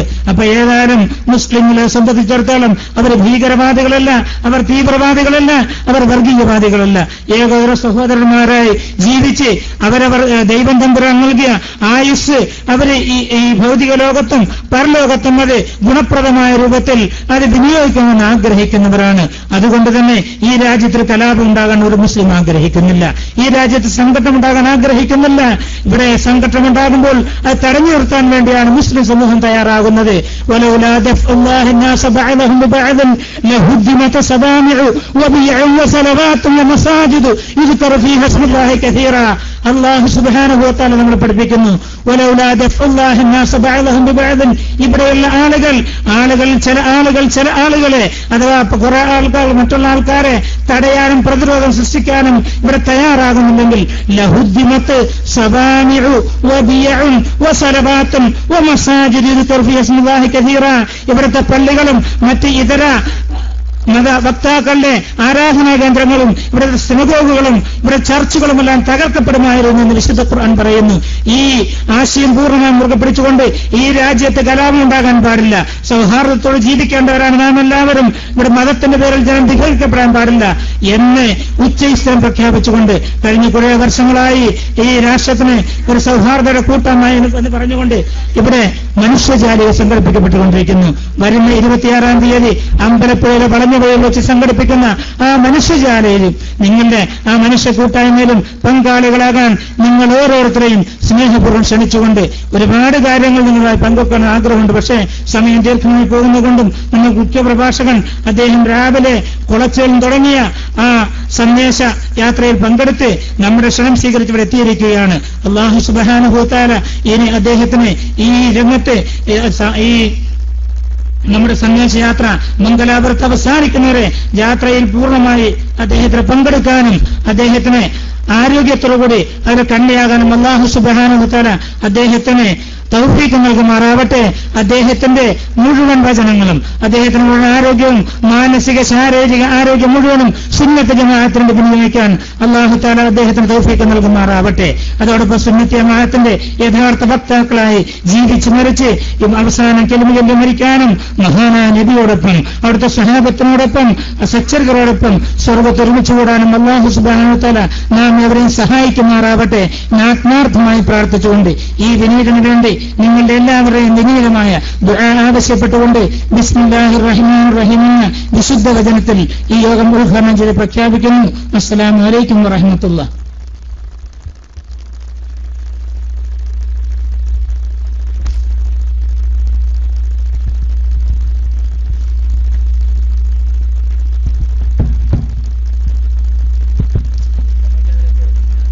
മഹത്തായ ഈ ദീനീ സംരംഭം മുഖ്യ പ്രഭാഷണം നടത്തുന്നതിന് വേണ്ടി ബഹുമാന്യനായ ഹസൻ സഖാഫി പൂക്കോട്ടുള്ളവരെ ബഹുമാന ദർശനം വേദിയിലേക്ക് ക്ഷണിച്ചു.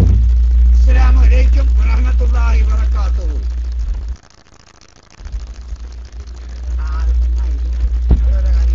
അസ്സലാമു അലൈക്കും വറഹ്മത്തുള്ളാഹി വബറകാതുഹു.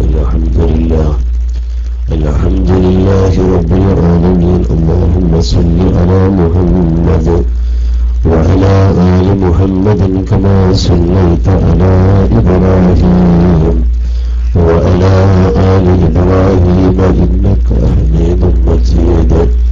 بسم الله الرحمن الرحيم.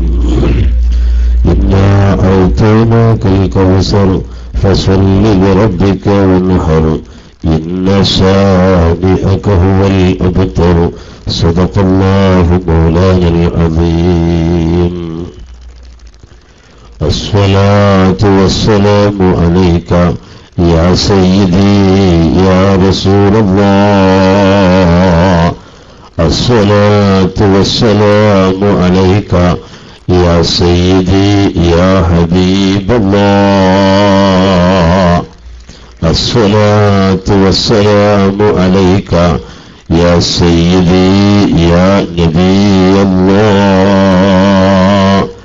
يا سيدي يا رسول الله خذ بيدي ما لي سواك ولا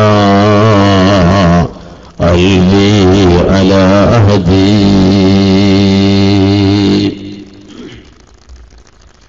الله سبحانه وتعالى ഈ മുബാറക്കായ സദസ്സിൽ നാം ഒരുമിച്ച് കൂടിയത് ആഖിറത്തിൽ ഉപകരിക്കുന്ന വിധം നമ്മിൽ നിന്നും സ്വീകരിക്കുമാറാവട്ടെ. ദുആ ചെയ്യണം എന്ന് നമ്മോട് ആവശ്യപ്പെട്ടവരുടെയും നമ്മുടെയും ഖൈറായ ഉദ്ദേശങ്ങളെ അല്ലാഹു പൂർത്തീകരിക്കുമാറാവട്ടെ. ആമീൻ ബിറഹ്മതിക യാ അർഹമർ റഹീമീൻ. ബഹുമാനപ്പെട്ട പണ്ഡിതന്മാരെ, നേതാക്കളെ, ഈ പ്രദേശത്തുള്ള കാരണവന്മാരെ, നല്ലവരാകുന്ന സുന്നത്ത് ജമാഅത്തിന്റെ പ്രവർത്തകരെ, മാന്യ സുഹൃത്തുക്കളെ, സുദീർഘമായിട്ടൊന്നും ഞാൻ സംസാരിക്കാൻ ഇപ്പോൾ ആഗ്രഹിക്കുന്നില്ല. യാത്രക്കിടയിൽ, അതും ഉസ്താദുമാർക്കിടയിൽ നിന്ന് ഇപ്പോൾ പോയി പെട്ടെന്ന് വരാമെന്ന് പറഞ്ഞിട്ടാണ് ഞാൻ ഇങ്ങോട്ടേക്ക് പുറപ്പെട്ട് തന്നെ ഇവിടെ വന്ന സമയത്താണ് ഇവിടുത്തെ ആവേശവും ഇവിടുത്തെ സൗകര്യങ്ങളൊക്കെ കണ്ടു മനസ്സിലാക്കുന്നത്. ഏതായിരുന്നാലും ഇവിടെ ഉദ്ഘാടന പ്രസംഗത്തിലും അതിനു മുമ്പുള്ള സംസാരങ്ങളിലൊക്കെ ആവശ്യമായ വിഷയങ്ങളൊക്കെ നിങ്ങളിലേക്ക് ലഭിച്ചിരിക്കും എന്ന് മനസ്സിലാക്കുന്നു. അത്യാവശ്യം അറിയേണ്ട കാര്യങ്ങളൊക്കെ ഉദ്ഘാടന പ്രസംഗത്തിൽ നിന്ന് തന്നെ നിങ്ങളൊക്കെ മനസ്സിലാക്കി കഴിഞ്ഞിട്ടുമുണ്ട്. ഇനി ഞാൻ സുദീർഘമായിട്ട് ഒന്നും സംസാരിക്കുകയല്ല. ഒരൊറ്റ കാര്യം, എന്റെ നല്ലവരാകുന്ന രക്ഷിതാക്കൾ, നല്ല പ്രിയപ്പെട്ട സഹോദരന്മാർ, സുന്നത്ത് ജമാഅത്തിന്റെ പ്രവർത്തകന്മാരൊക്കെ മനസ്സിലാക്കണം, ഈ ദുനിയാവ് ഇത് അവസാനിക്കും എന്നതിൽ നമുക്കൊന്നും സംശയമില്ല. ഒരുപക്ഷെ ഇന്നത്തെ ദിവസം എന്റെ ഒടുക്കത്തെ ദിവസമായിരിക്കാം എന്ന് എല്ലാ ദിവസവും നമ്മൾ കരുതണം. എപ്പോഴാണ് ലോകത്തോട് വിട പറയുക എന്ന് പറഞ്ഞുകൂടാ. പക്ഷേ ലോകത്തോട് വിട പറഞ്ഞതിനു ശേഷമുള്ള അതിവിശാലമായ ഒരു ലോകം, അവിടെ ഒരാൾക്ക് രക്ഷപ്പെടാൻ എന്തുണ്ട് വഴി? ഏത് വഴിയിൽ നിന്നാണ് ഏത് വഴിയിൽ നിന്നാലാണ് നമുക്ക് രക്ഷ പ്രാപിക്കാൻ സാധിക്കുക എന്ന ഒരു ചോദ്യത്തിന് വളരെ കൃത്യമായ മറുപടി സമസ്ത കേരള ജംഇയ്യത്തുൽ ഉലമ ഈ സമയത്ത് പ്രത്യേകിച്ച് 85ാം വാർഷികത്തിന്റെ ഭാഗമായി ജനങ്ങളിലേക്ക് നൽകുകയാണ്. ആ ഒരു ജവാബ്, ആ ഒരു മറുപടിയാണ് സത്യസാക്ഷികളാവുക. ലോകത്തോട് വിട പറഞ്ഞാൽ പിന്നെ രക്ഷപ്പെടാൻ അതിന് ഏതെങ്കിലും ഒരു രാഷ്ട്രീയ സംവിധാനമോ ഒരു ഭൗതിക സംവിധാനമോ ഒരു ബിസിനസ് ലോകമോ ഒരു ആധുനിക ആരോഗ്യ അല്ലെങ്കിൽ ഭൗതിക രംഗത്തുള്ള എന്തെങ്കിലും ഒരു കാര്യം പറഞ്ഞാൽ അതുകൊണ്ടൊന്നും പരലോകത്തെ രക്ഷപ്പെടാൻ കഴിയില്ല. അതേ സമയത്ത് പരലോകത്തെ രക്ഷപ്പെടാനുള്ള ഒരേ ഒരു വഴി അഷ്റഫുൽ ഖൽഖ് സയ്യിദുനാ ത്വാഹാ റസൂലുള്ളാഹി സ്വല്ലല്ലാഹു അലൈഹി വസല്ലമ തങ്ങൾ ഇസ്ലാമിക ലോകത്ത് തന്നെ ഇസ്ലാമിന്റെ പേരിൽ ധാരാളം കക്ഷികൾ വരും. ആ വരുന്നതിൽ 73ൽ 72 വിഭാഗവും നരകത്തിൽ തന്നെ കടക്കുമെന്ന് അഷ്റഫുൽ വറ ത്വാഹാ റസൂലുള്ളാഹി. അത് ഉറപ്പാ, നബി തങ്ങൾ അങ്ങനെയാ പറഞ്ഞത്. കുറച്ചൊക്കെ നരകത്തിൽ കുറച്ചൊക്കെ സ്വർഗത്തിൽ എന്നല്ല, 73ൽ 72 നരകത്തിലാണ്, ഒരു വിഭാഗം മാത്രം സ്വർഗത്തിലാണ് എന്ന് അല്ലാഹുവിന്റെ പരിശുദ്ധ ഹബീബ് പറയുമ്പോൾ കേട്ടിരിക്കുന്ന സ്വഹാബത്തിന്റെ ചോദ്യമാണ്, മൻഹും യാ റസൂലല്ലാഹ്, ആ ഒരു വിഭാഗം ആരാണ്, ഞങ്ങൾക്കൊന്ന് പറഞ്ഞു തരണം. അല്ലാഹുവിന്റെ പരിശുദ്ധ ഹബീബ് അന്ന് പറഞ്ഞത് ഞാൻ ഓർക്കണം, നിങ്ങളൊക്കെ ശ്രദ്ധിക്കണം. ഒരു സംഘടനയുടെ പേര് അല്ലാഹുവിന്റെ ഹബീബ് പറഞ്ഞിട്ടില്ല. കാരണം സംഘടനയുടെ പേര് ചിലപ്പോൾ സമസ്ത കേരള ജംഇയ്യത്തുൽ ഉലമ ആർക്കും ഉപയോഗിച്ചൂടെ? ആ പേര് ആരും ഞാൻ സ്വീകരിക്കാൻ, നിങ്ങൾക്കൊക്കെ ഓരോ ആളുകൾക്കും ഞാനാണ് സമസ്ത, ഞാനാണ് സമസ്തന്റെ സെക്രട്ടറി, ഞാനാണ് പ്രസിഡന്റ്, നമുക്കൊക്കെ പറഞ്ഞു നടന്നുണ്ട്. അതേ സമയത്ത് പറഞ്ഞാലും വേണ്ടില്ല, പറഞ്ഞില്ലെങ്കിലും വേണ്ടില്ല. ഇവിടെ ബഹുമാനപ്പെട്ട ഇമാം അബൂ ഹനീഫ റളിയല്ലാഹു അൻഹു ഹിജ്റ 80 ലോകത്ത് ജനിച്ചവരാണ്. ഹിജ്റ 80 ജനിച്ച മഹാനാകുന്ന അബൂ ഹനീഫ റളിയല്ലാഹു അൻഹു ഹിജ്റ 150 വഫാത്തായി. അവർ ഇവിടെ പറഞ്ഞ സമസ്ത കേരള ജംഇയ്യത്തുൽ ഉലമ എന്നാണ് പറഞ്ഞത്? പറഞ്ഞിട്ടില്ല. ബഹുമാനപ്പെട്ട ഇമാം മാലിക് റളിയല്ലാഹു അൻഹു ഹിജ്റ 92 ജനിച്ച് 198 വഫാത്തായി. ആ കാലഘട്ടത്തിൽ അവർ പറഞ്ഞു ഞാൻ സമസ്തയാണ്. ഇല്ല. ബഹുമാനപ്പെട്ട ഇമാം ശാഫിഈ റളിയല്ലാഹു അൻഹു 150 ജനിച്ച് 204 വഫാത്തായവരാണ്. ഇമാം അഹ്മദ് ബിൻ ഹംബൽ റളിയല്ലാഹു അൻഹു 160 ജനിച്ച് 241 വഫാത്തായവരാണ്. ഇമാം ഗസാലി റളിയല്ലാഹു അൻഹു 505 വഫാത്തായവർ. ഇമാം റാസി റളിയല്ലാഹു അൻഹു 606 വഫാത്തായവർ. ഇമാം നവവി റളിയല്ലാഹു അൻഹു 679 വഫാത്തായവർ. ഇനി അടുത്ത കാലത്തേക്ക് വന്നാൽ കേരളത്തിൽ മഹാനാകുന്ന സൈനുദ്ദീൻ മഖ്ദൂം റളിയല്ലാഹു അൻഹു അവർ വഫാത്തായത് 928. അപ്പോഴും തന്നെ ഒരു 500 കൊല്ലത്തെ ദീർഘം അവിടെയും കാണുന്നുണ്ട്. അവർക്ക് ഇവിടെ പ്രചരിപ്പിച്ചൊരു ദീന്, ആ ദീന് തന്നെയാണ് എല്ലാ കാലത്തും എല്ലാ ലോകത്തും വേണ്ടത്. അത് സംഘടനാപരമായ ഒരു സംവിധാനം ഉണ്ടെങ്കിലും ഇല്ലെങ്കിലും, ഉണ്ടെങ്കിലും അതേ ദീനായിരിക്കണം, ഇല്ലെങ്കിലും അതേ ദീനായിരിക്കണം. ആ ദീനിൽ ചില ആളുകൾ ബുദ്ധി കൊണ്ടിങ്ങനെ ആലോചിച്ചിട്ട് കാര്യങ്ങൾ സംസാരിക്കുക. ഇപ്പൊ നിങ്ങൾ ഒരാൾ ഇവിടുന്ന് യാ മുഹമ്മദ് എന്ന് പറഞ്ഞാൽ, അല്ലെങ്കിൽ യാ സയ്യിദി യാ റസൂലുള്ളാഹ് എന്ന് പറഞ്ഞാൽ എങ്ങനെ മദീനയിൽ കിടക്കുന്ന മൂപ്പരത് കേൾക്കുക? ആ തരത്തിലുള്ള ഒരു ചോദ്യം ഇവിടെ ചോദിക്കുമ്പോൾ, ബുദ്ധി കൊണ്ട് ആലോചിക്കുമ്പോൾ, ഞാനീ പറയുന്നത് കായംകുളത്തേക്ക് വരെ കേൾക്കുന്നില്ല, 1 കിലോമീറ്റർ അപ്പുറത്തേക്ക് തന്നെ കൃത്യമായി ഇത് കേൾക്കുന്നില്ല. പിന്നെ എങ്ങനെയാ അത്രയും കിലോമീറ്റർ അപ്പുറത്തേക്ക് കേൾക്കുന്ന ബുദ്ധി കൊണ്ട് ഭൗതികമായി ആലോചിക്കുകയാണ്. അതേ സമയത്ത് ഈ മതത്തിൽ ബുദ്ധി കൊണ്ട് ആലോചിച്ച് തീരുമാനമെടുക്കാൻ ആരാണോ അനുമതി നമുക്ക് തന്നത്? അല്ലാഹുവിന്റെ പരിശുദ്ധ ഖുർആൻ അനുമതി തന്നത് വമാ ആതാകുമുർ റസൂലു ഫഖുദൂഹു. ബുദ്ധിക്ക് യോജിച്ചോ യോജിച്ചില്ല നീ നോക്കേണ്ടതില്ല, മുഹമ്മദ് റസൂലുള്ളാഹി സ്വല്ലല്ലാഹു അലൈഹി വസല്ലം കൊണ്ടുവന്നതിനെ സ്വീകരിച്ചേ പറ്റൂ. ഒരു ഉദാഹരണമായി പറയാൻ, നിങ്ങൾ വുദൂഅ് ചെയ്ത് നല്ല ശുദ്ധിയുള്ള സമയം, ആ സമയത്ത് നിങ്ങൾക്കൊന്ന് മൂത്രമൊഴിക്കണമെന്ന് തോന്നിയാൽ നിങ്ങൾ മൂത്രമൊഴിച്ചു. ആ മൂത്രം ഒഴിക്കുന്നതോടുകൂടി നിങ്ങളുടെ ശുദ്ധി നഷ്ടപ്പെട്ടു എന്നത് നിങ്ങൾക്കൊക്കെ അറിയാം. ബുദ്ധി പറയുന്നു 5 മിനിറ്റ് മുമ്പ് ഞാൻ ഉളൂ ചെയ്തതായിരുന്നു, എന്റെ ശുദ്ധിക്ക് കേടൊന്നും സംഭവിച്ചിട്ടില്ല, പിന്നെ അല്പം മൂത്രം വന്നതിന് ആ ഭാഗം ഒന്ന് കഴുകി നന്നാക്കിയാൽ മതി. ആ ഭാഗം ഒന്ന് കഴുകി വൃത്തിയാക്കിയാൽ തന്നെ ശുദ്ധി തിരിച്ചു കിട്ടും. ബുദ്ധി അങ്ങനെയാ പറയുന്നത്. അല്ലാഹുവിന്റെ ദീന് പറയുന്നതോ ഇല്ല, ശുദ്ധി തിരിച്ചു വരണം എന്നുണ്ടെങ്കിൽ മുഖം ശരിക്ക് കഴുകണം, കൈ രണ്ടും മുട്ടോടുകൂടി കഴുകണം, തല അല്പമെങ്കിലും തടകണം, കാൽ രണ്ടും ഞെരിയാണി ഉൾപ്പെടെ കഴുകണം.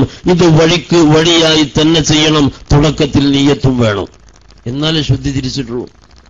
അപ്പോൾ ഒരുത്തൻ ആലോചിക്കുക, എന്തിനാണ് മൂത്രം അല്പം വന്നതിന് തല തടകുന്നത്? അങ്ങനെ ചിന്തിച്ച് അവൻ മതകാര്യങ്ങൾ കണ്ടെത്താൻ പോയാലോ? എന്നാൽ മതത്തിന്റെ ഒരു കാര്യവും കണ്ടെത്താൻ ആരെയും ഏൽപ്പിച്ചിട്ടില്ല. ഈ മതത്തിന് എന്താ വേണ്ടത്? ഇന്നാ നഹ്നു നസ്സൽന ദിക്റ വ ഇന്നാ ലഹു ലഹാഫിളൂൻ. ഇത് അല്ലാഹു റബ്ബുൽ ഇസ്സത്തിന്റെ തീരുമാനമാണ്. ഈ ദീന് നാമാണ് സംവിധാനിച്ചത്.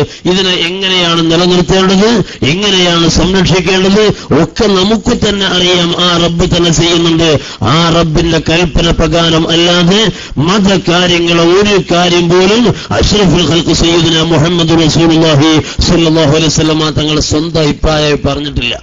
പറഞ്ഞത് മുഴുവനും വമാ യന്തിഖു അനിൽ ഹവാ ഇൻ ഹുവ ഇല്ലാ വഹീയുഹാ. അല്ലാഹുവിന്റെ അനുമതിയോട് കൂടി മാത്രമാണ് നബി തങ്ങൾ പറയുന്നത്. ആ നബി സല്ലല്ലാഹു അലൈഹി വസല്ലം തങ്ങൾ പഠിപ്പിച്ചത് എന്റെ സ്വഹാബത്തെ നക്ഷത്രങ്ങൾക്കു സമാനമാണ്. ആറാട്ടുപുഴയിലെ പ്രിയപ്പെട്ട ജനങ്ങളോട് വിശദീകരിക്കേണ്ട ആവശ്യമില്ല. സമുദ്രത്തിലൂടെ ഒരു 8-10 കിലോമീറ്റർ നിങ്ങൾ അങ്ങ് പടിഞ്ഞാട്ട് പോയാൽ ഒരു പക്ഷേ നിങ്ങൾക്ക് എവിടെയാണ് കര എന്ന് കണ്ടെത്താൻ കഴിയാതെ വന്നാലോ നിങ്ങൾക്ക് ദിശ നിർണയിച്ചു തരാൻ നക്ഷത്രങ്ങൾ നോക്കിയാൽ മതി. ലൈറ്റ് ഹൗസിൽ നിന്ന് പവർ ഹൗസിൽ നിന്നുള്ള പ്രകാശം പോലും വരുന്നില്ല എന്നുണ്ടെങ്കിലും നിങ്ങൾക്ക് നക്ഷത്രങ്ങൾ നോക്കിയിട്ട് ദിശ നിർണയിക്കാൻ കഴിയും. വഴി തെറ്റിപ്പോകുന്ന ആളുകൾക്ക് പഴയ കാലത്തെ ആധുനിക ലോകത്തും ദിശ നിർണയിക്കാൻ ഈ നക്ഷത്രങ്ങൾ മതി. ആ നക്ഷത്രങ്ങളെ ഉദാഹരിച്ചുകൊണ്ട് അല്ലാഹുവിന്റെ പരിശുദ്ധ ഹബീബ് പറയുന്നത് അസുഹാബി കന്നുജൂം, എന്റെ സുഹാബത്ത് നക്ഷത്രങ്ങൾക്ക് സമാനമാണ്. ആ സുഹാബത്തിൽ നിങ്ങൾ ആരെ പിന്തുടർന്നാലും നിങ്ങൾ രക്ഷപ്പെടും, ഒരിക്കലും തെറ്റൂല. ഞാൻ പറയട്ടെ, സമസ്ത കേരള ജംഇയ്യത്തുൽ ഉലമ എന്ന് പറയുന്ന ഈ ഒരു സംവിധാനം 85 കൊല്ലമായി കേരളക്കാർ അനുഭവിച്ചു കൊണ്ടിരിക്കുന്ന ഒരു ആത്മീയ സംവിധാനമാണിത്. ഇന്ന് സമസ്തയിൽ നിന്ന് പകർന്ന ഊർജമില്ലാതെ ഒരാൾക്കുമില്ല ആത്മീയ രംഗത്ത് പറയാൻ. ആ തരത്തിൽ സമസ്തയുമായി മുസ്ലിമീങ്ങൾക്ക് വലിയ കടപ്പാടുണ്ടായിട്ടുണ്ട്. ആ സമസ്ത കേരള ജംഇയ്യത്തുൽ ഉലമ ഇവിടെ പറയുന്ന ഏത് ആദർശത്തെ നിങ്ങൾ എടുത്തോ, സ്വഹാബത്തിലൂടെ, താബിഈകളിലൂടെ, മദ്ഹബിന്റെ പണ്ഡിതന്മാരിലൂടെ, സലഫ് സ്വാലിഹീങ്ങളിലൂടെ, അല്ലാഹുവിന്റെ ഔലിയായിലൂടെ ഇങ്ങോട്ടേക്ക് കടന്നു വന്ന ഒരു ദീന നമ്മുടെ വകയായി ഒന്നുമില്ല.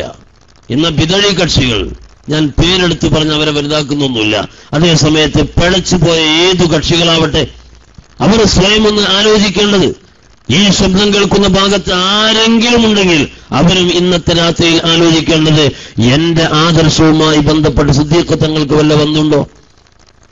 സ്വഹാബത്തിൽ ആർക്കെങ്കിലും ബന്ധമുണ്ടോ? ഇമാം ഷാഫിഈ തങ്ങൾക്ക് ബന്ധമുണ്ടോ? നവവി ഇമാമിന് ബന്ധമുണ്ടോ? ബഹുമാനപ്പെട്ട ഗസാലി ഇമാമിന് ബന്ധമുണ്ടോ? റാസി ഇമാമിനോ നവവി ഇമാമിനോ മഹാനാകുന്ന മഖ്ദൂം തങ്ങൾക്കോ മമ്പുറത്ത് തങ്ങൾക്കോ ബന്ധമുണ്ടോ? നല്ലൊരു മനുഷ്യന്റെ പേര് പറ, എന്റെ ആദർശവുമായി അവർക്കൊക്കെ ബന്ധമുണ്ടായിരുന്നു പറയാൻ പറ്റുന്ന. ഖുത്ബ മലയാളത്തിൽ നിർവഹിക്കുന്നവർ ആലോചിച്ചോ? തറാവീഹ് 8 ആലോചിച്ചോ? മുഹമ്മദ് സഹോലി മാത്രങ്ങളെ മദ്ഹ് ചെയ്ത് മൗലിദ് പാടുമ്പോൾ ദേഷ്യം പിടിക്കുന്നവർ ആലോചിക്കട്ടെ. ആരാണ് എന്റെ കൂടെ ഉള്ളത്, ഞാൻ ആരെ കൂടെയാണ്? ആലോചിക്കണ്ടേ നമ്മൾ? ഞാൻ സുദീർഘമായിട്ട് പറയാതെ ഒറ്റ വാക്കിൽ ഞാൻ പറയട്ടെ, അഹ്ലു സുന്നത്തി വൽ ജമാഅ സ്വഹാബത്തിലൂടെ സ്വാലിഹീങ്ങളിലൂടെ കടന്നു വന്ന ഈ ആശയം ഒന്നും ഇവിടെ ഞങ്ങളുടെ നിർമ്മിതമായി ഞങ്ങൾ ഇവിടെ പടച്ചുണ്ടാക്കിയ ഒന്നല്ല. അല്ലാഹുവിന്റെ ഹബീബ് സ്വഹാബത്തിനെ പഠിപ്പിച്ചു, സ്വഹാബത്ത് താബിഈകൾക്ക് പഠിപ്പിച്ചു, അവരിലൂടെ കടന്നു വന്നതാണ്. ഇപ്പൊ ഒരു ഉദാഹരണമായി പറയാം, യാ റസൂലല്ലാഹ് എന്ന് വിളിച്ചാൽ, അല്ലെങ്കിൽ യാ മുഹമ്മദ് എന്ന് വിളിച്ചാൽ, അല്ലെങ്കിൽ യാ മുഹിയുദ്ദീൻ എന്ന് വിളിച്ചാൽ, യാ ശൈഖ് റിഫാഇ എന്ന് വിളിച്ചാൽ ഏതൊക്കെ തരത്തിലാണ് അതുമായി ബന്ധപ്പെട്ട ചർച്ച വരാറുള്ളത്? ഏതൊക്കെ തരത്തില? അടുത്തുള്ള ഒരാളെ വിളിക്കുന്ന പോലെ അകലെയുള്ളവരെ വിളിച്ചിട്ട് കാര്യമുണ്ടോ എന്ന് ചോദിക്കുക. അതേസമയത്ത് അള്ളാഹുവിനെ ഇത് കേൾപ്പിക്കാൻ കഴിവില്ലേ? അള്ളാഹുവിനെ കേൾപ്പിക്കാൻ കഴിവില്ലേ? അടുത്തുള്ളവർ അകലെയുള്ളവർ എന്ന പരിധി വേണോ? അള്ളാഹു എല്ലാറ്റിനും കഴിവുള്ളവനാണ്. ഇന്നല്ലാഹ അലാ കുല്ലി ഷൈഇൻ ഖദീർ. അവന്റെ കഴിവ് അളക്കാനുള്ള കഴിവ് പോലും എനിക്കില്ല. അത്രയും വലിയ കഴിവിന്റെ ഉടമയാകുന്ന റബ്ബ് തആല, ആ റബ്ബ് തആല ഇവിടെ മരിച്ചവരെ അല്ലെങ്കിൽ അടുത്തുള്ളവരെ അകലെയുള്ളവരെ എന്നൊന്നും നിങ്ങൾ അർത്ഥം വെക്കേണ്ടതില്ല. ആ റബ്ബിന്റെ കഴിവിനല്ലേ നിങ്ങൾ ആലോചിക്കേണ്ടത്. എന്നാൽ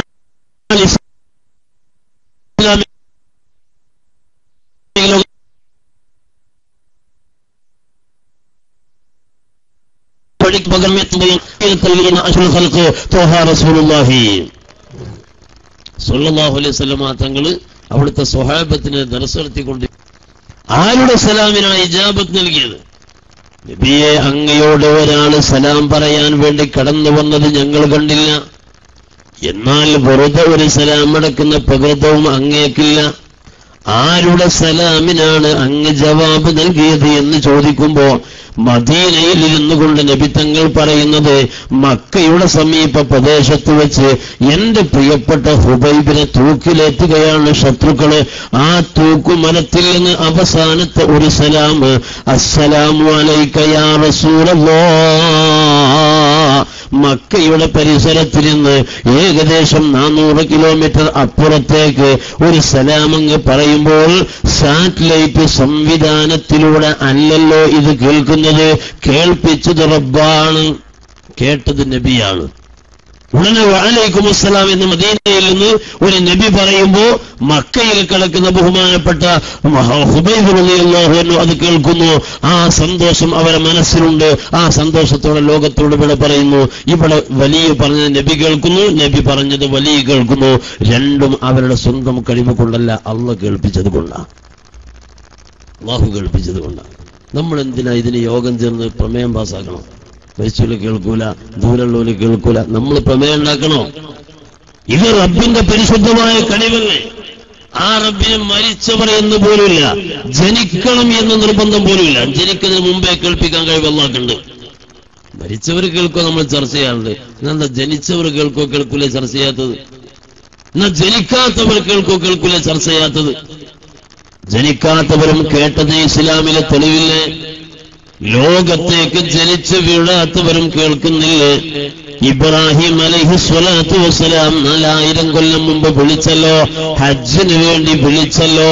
ആ വിളി കേട്ടവർ മാത്രമാണ് പരിശുദ്ധ ഹറമിലേക്ക് ഹജ്ജിന് വേണ്ടി എത്തുന്നത്. എല്ലാവർക്കും അറിയാം. ആ വിളി കേൾക്കാത്ത ഒരൊറ്റ കുട്ടിക്കും അല്ലാഹുവിന്റെ പരിശുദ്ധ മക്കയിലേക്ക് എത്താൻ സാധിക്കില്ല എന്നതും സത്യമാണ്. 4000 കൊല്ലം മുമ്പ് ഖലീലുല്ലാഹി ഇബ്രാഹിം അലൈഹിസ്സലാത്തു വസ്സലാം വിളിക്കുമ്പോ ഞാൻ ജീവിച്ചിട്ട് പോലുമില്ല. അതേ സമയത്ത് ജനിക്കാത്ത എന്നെ കേൾപ്പിക്കാൻ കഴിവുള്ളവരാണ് എന്റെ റബ്ബ്. ഹജ്ജാൽ ഖലീലുല്ലാഹ് തങ്ങൾ വിളി പോലെ ഹുകുമാലുടെയോവൻ കേൾപ്പിക്കുമെന്നോവർ. ഹജ്ജിന് വേണ്ടി ഖലീലുല്ലാഹി ഇബ്രാഹിം അലൈഹിസ്സലാം വിളിക്കുന്നു. അത് നമ്മെ കേൾപ്പിച്ചത് ഹുക്കുമാലുടെയോവൻ അല്ലാഹുവാണ് കേൾപ്പിക്കുന്നത്. അത് കേൾപ്പിക്കുന്നതിൽ ഉമ്മൻചാണ്ടിക്കോ അച്യുതാനന്ദനോ പങ്കൊന്നുമില്ല. അവർക്കൊന്നും യാതൊരു ബന്ധമില്ല. അതിന് ആധുനിക ലോകത്തുള്ള ഒരാൾക്കും അതിലൊന്നും പറയാൻ പറ്റൂല. ഇനി എന്റെ കാത്, എന്റെ ചെവിയുടെ ഈ കേൾവി ശക്തി അള്ളാഹു എടുത്തു കളഞ്ഞാൽ ഈ ആധുനിക ലോകത്തെ വൈദ്യശാസ്ത്രം മുഴുവനും കടന്നു വന്നാൽ എന്നെ രക്ഷപ്പെടുത്താൻ കഴിയും? അത് അള്ളാഹുവിനാണെങ്കിൽ അതിന് ആവശ്യമൊന്നുമില്ല. ഒരാളെ കണ്ണിന്റെ കാഴ്ച പോയി, എന്താ ചെയ്യുമ്പോൾ?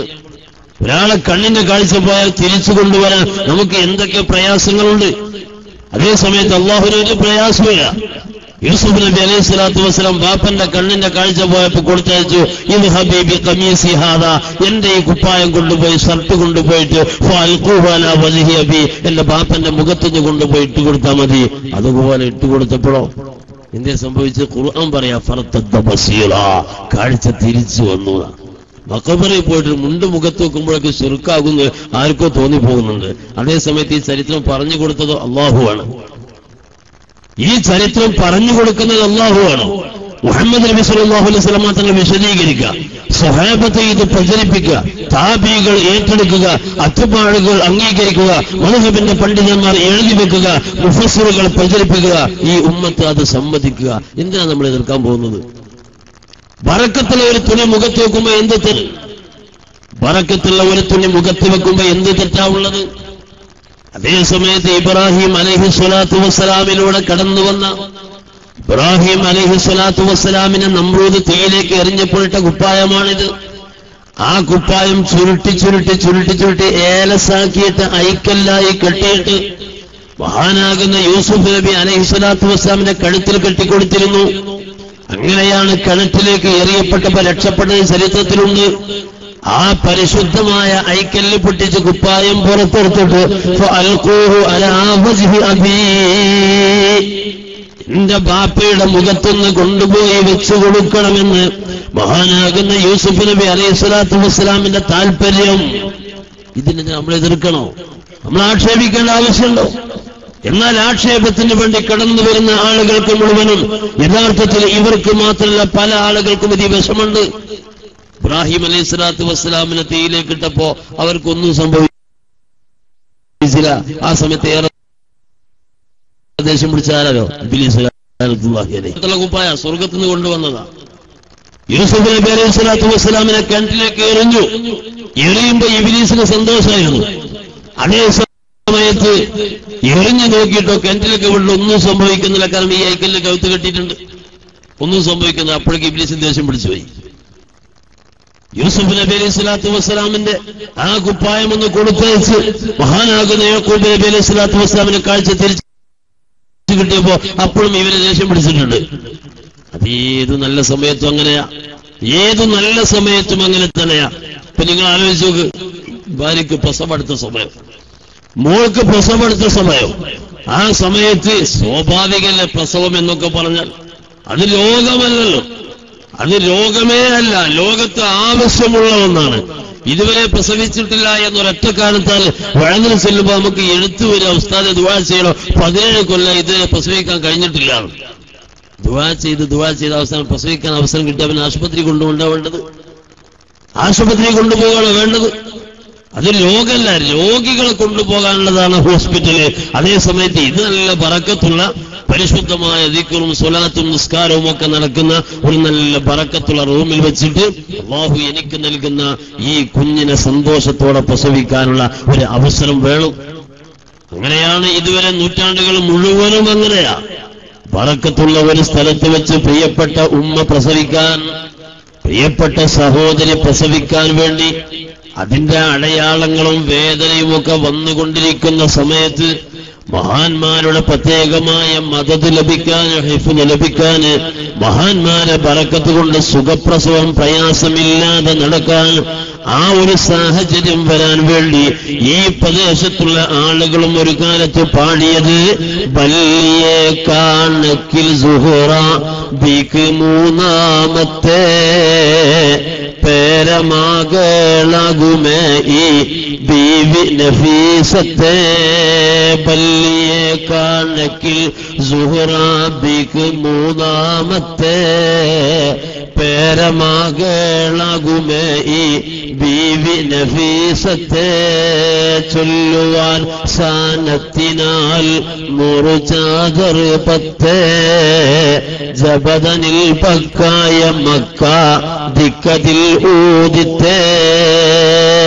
നഫീസ ബീവി റളിയല്ലാഹു അൻഹായുടെ ആ ബറക്കത്തുള്ള മക്കയിൽ ജനിച്ച ആ സന്ദർഭം അടക്കം ലോകത്തോട് ഹിജ്റ 208 വിട പറഞ്ഞ ആ സമയം മുതൽ എല്ലാ അർത്ഥത്തിലും അർഹമുർ-റഹീമാകുന്ന അല്ലാഹു റബ്ബുൽ ഇസ്സത്ത് ആ മഹദിയെ സംരക്ഷിച്ച എല്ലാ വഴികളും വിശദീകരിക്കുന്ന നല്ല പാട്ടുപാടും.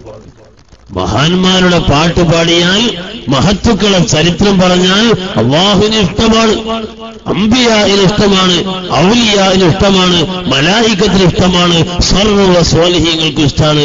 അതേ സമയത്ത് കുറച്ച് ആൾക്കാർക്ക് ദേഷ്യമുണ്ട്. മാല പാടുന്ന ദേഷ്യം, മൗലിദ് പാരായണം നടത്തുന്ന ദേഷ്യം, നല്ലവരെ പറ്റി പറഞ്ഞ് കുറച്ച് ആൾക്കാർക്ക് ദേഷ്യം. ഇബ്ലീസിനും അവനുമായി അടുപ്പമുള്ള കുറഞ്ഞ ആളുകൾക്കും വേറെ ആർക്കും ദേഷ്യം ഉണ്ടാവില്ല. അനസ് റളിയല്ലാഹു അൻഹു ശ്രദ്ധിക്കണം. അനസ് റളിയല്ലാഹു അൻഹു അല്ലാഹുവിന്റെ പരിശുദ്ധ ഹബീബിന്റെ മുമ്പിൽ വന്നിട്ട് അല്ലാഹുവിന്റെ ഹബീബിനോട് ചോദിക്കുന്നത് അയ്യശ്ഫഅലി യൗമൽ ഖിയാമ, ഖിയാമത്ത് നാളിൽ എനിക്കൊരു ശഫാഅത്ത് തരുമോ? ഇത് ചോദിച്ചത് നബി തങ്ങൾക്ക് സന്തോഷമായി പോയി. അല്ലാഹുവിന്റെ ഹബീബിനോട് ശഫാഅത്ത് ചോദിക്കുന്നത് മുഹമ്മദ് നബി സ്വല്ലല്ലാഹു അലൈഹി വസല്ലമ തങ്ങൾക്ക് സന്തോഷമാണ്. ആ സന്തോഷത്തോടെ നബി തങ്ങൾ പറഞ്ഞതെന്താ? സഅൽതു നബിയ സ്വല്ലല്ലാഹു അലൈഹി വസല്ലം അൻ യശ്ഫഅ ലി യൗമൽ ഖിയാമ, ഖിയാമത്ത് നാളിൽ എനിക്കൊരു ശഫാഅത്ത് ചെയ്യുമോ എന്ന് നബി തങ്ങളോട് ഞാൻ ചോദിച്ചപ്പോൾ എന്നോട് നബി തങ്ങൾ പറഞ്ഞു, നഅം അന ഫാഇലുൻ, അതെ ഞാൻ ശഫാഅത്ത് ചെയ്യുന്ന ആളാണ്, ഞാൻ ശഫാഅത്ത് ചെയ്യാം. ഇത് സ്വഹാബത്തിനൊക്കെ സന്തോഷ. ഇത് കേട്ടപ്പോ നബിത്തങ്ങൾക്ക് സന്തോഷ, ഇത് പറയലന്നെ നമുക്ക് സന്തോഷ. ആ നബിത്തങ്ങളോട് ഇന്നും ഒരു ശഫാഅത്തിന് ചോദിക്കൽ നമുക്ക് സന്തോഷ.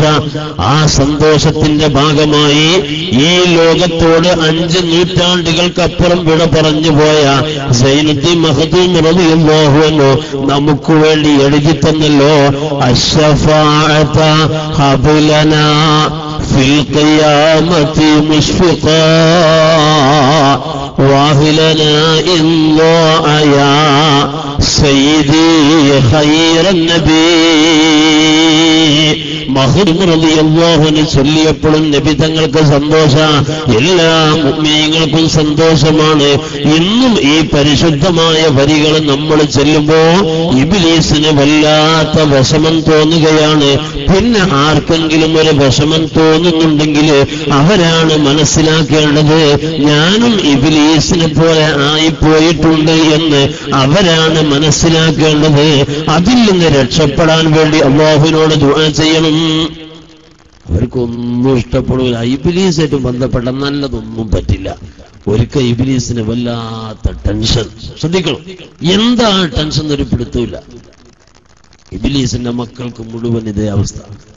അവസാനം ബാപ്പയോട് പോയിട്ട് നേതാവിനോട് പോയിട്ട് ഒരു പരാതി പറയാം എന്ന് കരുതിയിട്ട് അവിടെ ചെന്നിട്ട് പരാതി പറയാൻ വേണ്ടി ചെന്നപ്പോ മൂപ്പരും ഇതേ ടെൻഷനില്ല. ലോകത്ത് ഇബ്ലീസ് എന്ന് പറയാൻ പറ്റുന്ന ആരൊക്കെ ഉണ്ടോ ആ ഇബ്ലീസിന്റെ കുടുംബത്തിന്, ആ സംഘത്തിന് മുഴുവൻ എന്തൊന്നില്ലാത്തൊരു പൂർത്തികേട്, അസ്വസ്ഥത, ആകെ ഒരു ഇടങ്ങേറ്. എന്നാ പിന്നെ ഇത് എല്ലാവരെയും ബാധിക്കുന്ന പ്രശ്നമാണെങ്കിൽ ഇതിന്റെ കാരണം കണ്ടെത്തണം എന്ന് വിചാരിച്ച് നടന്നു. ലോകമാകെ ചുറ്റിക്കറങ്ങി എവിടെ ചെന്നിട്ടും പരിഹാരം എന്തെന്ന്, ഈ പ്രശ്നം എന്തെന്ന് മനസ്സിലാക്കാൻ കഴിയുന്നില്ല. അവസാനം മദീനയുടെ അതിർത്തി, മദീനയിലേക്ക് ഒരിക്കലും ഇബ്ലീസിന് കയറാൻ കഴിയൂല. മദീനയുടെ അതിർത്തിയിലെത്തിയപ്പോൾ ഇബ്ലീസിന് മനസ്സിലായിപ്പോയി, ഇന്നലത്തെ രാത്രിയിലാണ് അല്ലാഹു ലാ ഇലാഹ ഇല്ലാ ഹുവൽ ഹയ്യുൽ ഖയ്യൂം ആയത്തുൽ കുർസി ഇറങ്ങിയത് ഇന്നലത്തെ രാത്രിയാന്ന് വിവരം കിട്ടി. എന്നാ പിന്നെ അസ്വസ്ഥതയുടെ കാരണം വേറൊന്നുമല്ല. നിങ്ങൾ ഇശാ നിസ്കരിച്ചിട്ട് പള്ളിയിൽ ഉസ്താദ് കൂടി അൽ-ഫാത്തിഹ എന്ന് പറഞ്ഞിട്ട് ഒരു ഫാത്തിഹ ഓതി നോക്ക്, അപ്പോഴേക്ക് ഇബ്ലീസ് ഉദ്ദേശിച്ചു. പിന്നെ ഒരു ആയത്തുൽ കുർസി ഓതി നോക്ക്, ഒരു ആമന റസൂൽ ഓതി നോക്ക്, ലാ ഇലാഹ ഇല്ലല്ലാഹു വഹ്ദഹു ലാ ശരീക ലഹു ചൊല്ലി നോക്ക്. നബി തങ്ങൾ ചൊല്ലിയ ദിക്റുകൾ മാത്രമേ ഹദ്ദാദ് റാത്തീബ് അത് ചൊല്ലി നോക്ക്. ഇബ്ലീസിനോ ഇബ്ലീസുമായി ബന്ധമുള്ള ഒരൊറ്റ കുട്ടിക്കോ ഹദ്ദാദ് റാത്തീബ് ഒരിക്കലും ഇഷ്ടാവൂല, ദേഷ്യം പിടിക്കും. എന്നിട്ട് അവര് പറയും ഹദ്ദാദ് നബി തങ്ങൾ ചൊല്ലിയിട്ടില്ല. ആരെ പറഞ്ഞു?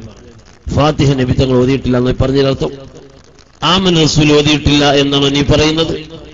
ആയത്തുൽ കുർസി ഓതിയിട്ടില്ല എന്നാണോ? ലാ ഇലാഹ ഇല്ലല്ലാഹു വഹ്ദഹു ലാ ശരീക ലഹു സുബ്ഹാനല്ലാഹി വൽഹംദുലില്ലാഹി വലാ ഇലാഹ ഇല്ലല്ലാഹു അല്ലാഹു അക്ബർ അഊദു ബികലിമാത്തില്ലാഹി താമ്മാത്തി മിൻ ശർരി മാ ഖലഖ് ബിസ്മില്ലാഹില്ലദീ ലാ യദുറു മഅ ഇസ്മിഹി ശൈഉൻ ഫിൽ അർദ്. ഇങ്ങനെ തുടങ്ങിയിട്ട് ഹദ്ദാദ് റാത്തീബിലെ മുഴുവൻ ഫഅലം അന്നഹു ലാ ഇലാഹ ഇല്ലല്ലാഹു വരെ ആരാ നമ്മെ പഠിപ്പിച്ചത്? സയ്യിദുനാ ത്വഹ റസൂലുള്ളാഹി സ്വല്ലല്ലാഹു അലൈഹി വസല്ലം തങ്ങളല്ലേ? ആ തങ്ങൾ പതിവാക്കിയതല്ലേ നമ്മളിവിടെ നിർവഹിക്കുന്നുള്ളൂ. പക്ഷേ ഇസ്ലാമിന്റെ ശത്രുക്കൾ ഇവിടെ കടന്നു വന്ന് ബുദ്ധി കൊണ്ട് ആലോചിച്ച് മതഗ്രന്ഥങ്ങൾ പഠിക്കാനോ കേൾക്കാനോ വിടന്ന് കേൾക്കാനോ അവസരം നൽകാതെ നിങ്ങളെ മുമ്പിൽ വന്നിട്ട് പറയുമേടോ കാലിന് ചെറിയ ഒരു വേദന വന്നാൽ തൈലം പുരട്ടിയാൽ, കുഴമ്പ് പുരട്ടിയാൽ അതുകൊണ്ടൊക്കെ എനിക്ക് സുഖം കിട്ടും, അല്ലെങ്കിൽ ഇഞ്ചക്ഷൻ കൊണ്ട് സുഖം ലഭിക്കും, ക്യാപ്സൂള് കഴിച്ചാൽ സുഖം ലഭിക്കും എന്നൊക്കെ നിന്നെ വിശ്വസിപ്പിക്കും. അതേ സമയത്ത് യാ മുഹിയുദ്ദീൻ എന്ന് പറഞ്ഞാലോ യാ മുഹമ്മദ് എന്ന് പറഞ്ഞാലോ കാലിന്റെ വേദന മാറൂല. ഈ പറഞ്ഞത് ശരിയാന്ന് എല്ലാവരും സമ്മതിക്കുക. അവസാനം അതേ ഉസ്താവുമാരോട് ചോദിച്ചു നോക്ക്, ഇമാം ബുഖാരി റളിയല്ലാഹു അൻഹു രേഖപ്പെടുത്തുകയാണ്, ഇബ്നു ഉമർ റളിയല്ലാഹു അൻഹു ഇസ്ലാമിക ലോകത്ത് ഏറെ ആദരിക്കുന്ന പണ്ഡിതനായ ഉമർ ബിൻ ഖത്താബ് തങ്ങളുടെ മകൻ എന്ന് പറയുന്ന ഇബ്നു ഉമർ, അബ്ദുല്ലാഹി ഇബ്നു ഉമർ റളിയല്ലാഹു അൻഹുമാ, അവർക്ക് കാലിന് കോച്ചില് വന്നപ്പോൾ വേദന വന്നപ്പോൾ ബഹുമാനപ്പെട്ട ഇബ്നു അബ്ബാസ് റളിയല്ലാഹു അൻഹു ഉപദേശിക്കുന്നു. എന്താ ഉപദേശിച്ചത്? ഉൽകുർ അഹബ്ബന്നാസി ഇലൈക, ജനങ്ങളിൽ നിങ്ങൾക്ക് ഇഷ്ടമുള്ള നല്ല സന്തോഷമുള്ള ആളെ തന്നെ വിളിക്കാനാ പറയുന്നത്. അപ്പോൾ ഇബ്നു ഉമർ തങ്ങൾ വിളിക്കാൻ തുടങ്ങി, യാ മുഹമ്മദ്, യാ മുഹമ്മദ്. മുഹമ്മദ് നബി സല്ലല്ലാഹു അലൈഹി വസല്ലമ തങ്ങൾ വഫാത്തായി എത്രയോ കഴിഞ്ഞതിന് ശേഷമാണ് ഈ വിളി. ഇത് ഇമാം ബുഖാരി റളിയല്ലാഹു അൻഹു രേഖപ്പെടുത്തിയതാ. നമ്മുടെ വകയായി ഒന്നും ചെയ്യുന്നതല്ല. അതിലൂടെ അല്ലാഹു ഒരാൾക്ക് ശിഫാഇനെ കണക്കാക്കുകയാ. ഭൗതിക ലോകത്തുള്ള ഒരാൾക്ക് കഴിയാത്തത് ആത്മീയ ലോകത്തിന് കഴിയുമെന്ന് എല്ലാവരും വെറുതെ സമ്മതിക്കുന്നതല്ല. നിങ്ങൾക്കറിയില്ലേ, ഖത്താദ റളിയല്ലാഹു അൻഹുവിന്റെ കണ്ണ് പറഞ്ഞു വന്നത് വലിയ ചരിത്രമാണ്. അതിലേക്ക് പോകുന്നില്ല. അമ്പ് വന്ന് തറച്ചതായിരുന്നു. ആ അമ്പ് പറിച്ചെടുത്ത സമയത്ത് അതാ കൺതടത്തിൽ നിന്ന് മഹാനാകുന്ന ഖത്താദ തങ്ങളെ കണ്ണ് പറഞ്ഞു. ഖത്താദ റളിയല്ലാഹു അൻഹുവിന്റെ കണ്ണ് ആ കൺതടത്തിൽ നിന്ന് പുറത്തേക്ക് പറഞ്ഞങ്ങ് പോയി. ആ കണ്ണുമായി ഇലാ ഹദ്റത്ത് റസൂലില്ലാഹി, മുസ്തഫ നബി തങ്ങളെ ഹദ്റത്തിൽ ചെന്നു. അല്ലാഹുവിന്റെ പരിശുദ്ധ ഹബീബ് എന്തായത്, ഞാനിപ്പോ എന്താക്കും, എന്നെ കൊണ്ട് വല്ലതും ചെയ്യാൻ കഴിയും എന്ന് ചോദിച്ച് തിരിച്ചയക്കല്ല. റുദ്ദത്ത് ബികഫിൽ മുസ്തഫൽ ഹസനായി, ബദർ ബൈത്ത് ഒന്ന് ചൊല്ലി നോക്കൂ. വബിഹാരിസിൻ വബിഹാരിസിൻ വബിഹാരിസി വബിഹാരിസിൻ വബിഹാരിസിൽ ഹൈജായി وبقيسهم وقتادة من عينه ردت بكف المصطفى الحسناء. മുസ്തഫ നബി തങ്ങളെ കൈ കൊണ്ട് വെച്ചു കൊടുക്കുന്നു. അതോടെ സുഖമാണ്, അതോടെ സുഖപ്പെടുകയാ. ആ ചരിത്രം അവിടുന്ന് ഇങ്ങോട്ടേക്കാണ് പോന്നാൽ ഇന്നും ഈ മുസ്ലിം ഉമ്മത്തിൽ നമുക്ക് കാണാൻ കഴിയുന്ന പരിശുദ്ധമായ വഴികളാണ്. ഖുതുബുസ്സമാൻ മുംബറ സയ്യിദ് അലവി റളിയല്ലാഹു അൻഹുവിന്റെ മുമ്പിൽ വന്നിട്ട് പ്രശ്നങ്ങൾ പറഞ്ഞില്ലേ ആളുകൾ? രോഗം മാറുന്നതിന്, മഴ ലഭിക്കുന്നതിന്, കടം വീടുന്നതിന്, പ്രശ്നം പരിഹരിക്കുന്നതിന് അതിന്റെ ആവശ്യമായ വഴികൾ കാണിച്ചു കൊടുത്തപ്പോൾ സുഖം ലഭിച്ചിട്ടില്ലേ? പ്രയാസങ്ങൾ തീർന്നിട്ടില്ലേ? വരക്കൽ സയ്യിദ് അബ്ദുറഹ്മാൻ ബാലവി മുല്ലക്കോയ തങ്ങളെ മുമ്പിൽ വന്നിട്ട് എന്താ പറഞ്ഞത്? തങ്ങളെ അതിസങ്കീർണമായ പ്രശ്നത്തിന് ഒരാഴ്ചയായി ഭക്ഷണം കഴിച്ചിട്ട് മത്സ്യം പിടിക്കാൻ കടലിലേക്ക് പോകാൻ കഴിയാതെ ബുദ്ധിമുട്ടുന്നു. കടൽക്ഷോഭം കാരണം മഹാനാകുന്ന ഖുതുബുസ്സമാൻ വരക്കൽ തങ്ങൾ റളിയല്ലാഹു അൻഹു സമസ്ത കേരള ജംഇയ്യത്തുൽ ഉലമ നമുക്ക് ഉണ്ടാക്കി തന്ന ആ മഹാനവർകൾ കടപ്പുറത്തേക്ക് ഇറങ്ങിച്ചെന്നിട്ട് ആർത്തലച്ചു വരുന്ന തിരമാലകളോട് അടങ്ങി നിൽക്കണം എന്ന് പറയേണ്ട താമസം അനുസരണ ബോധമുള്ള കുട്ടിയെ പോലെ ആ തിരമാല അടങ്ങിയില്ലേ?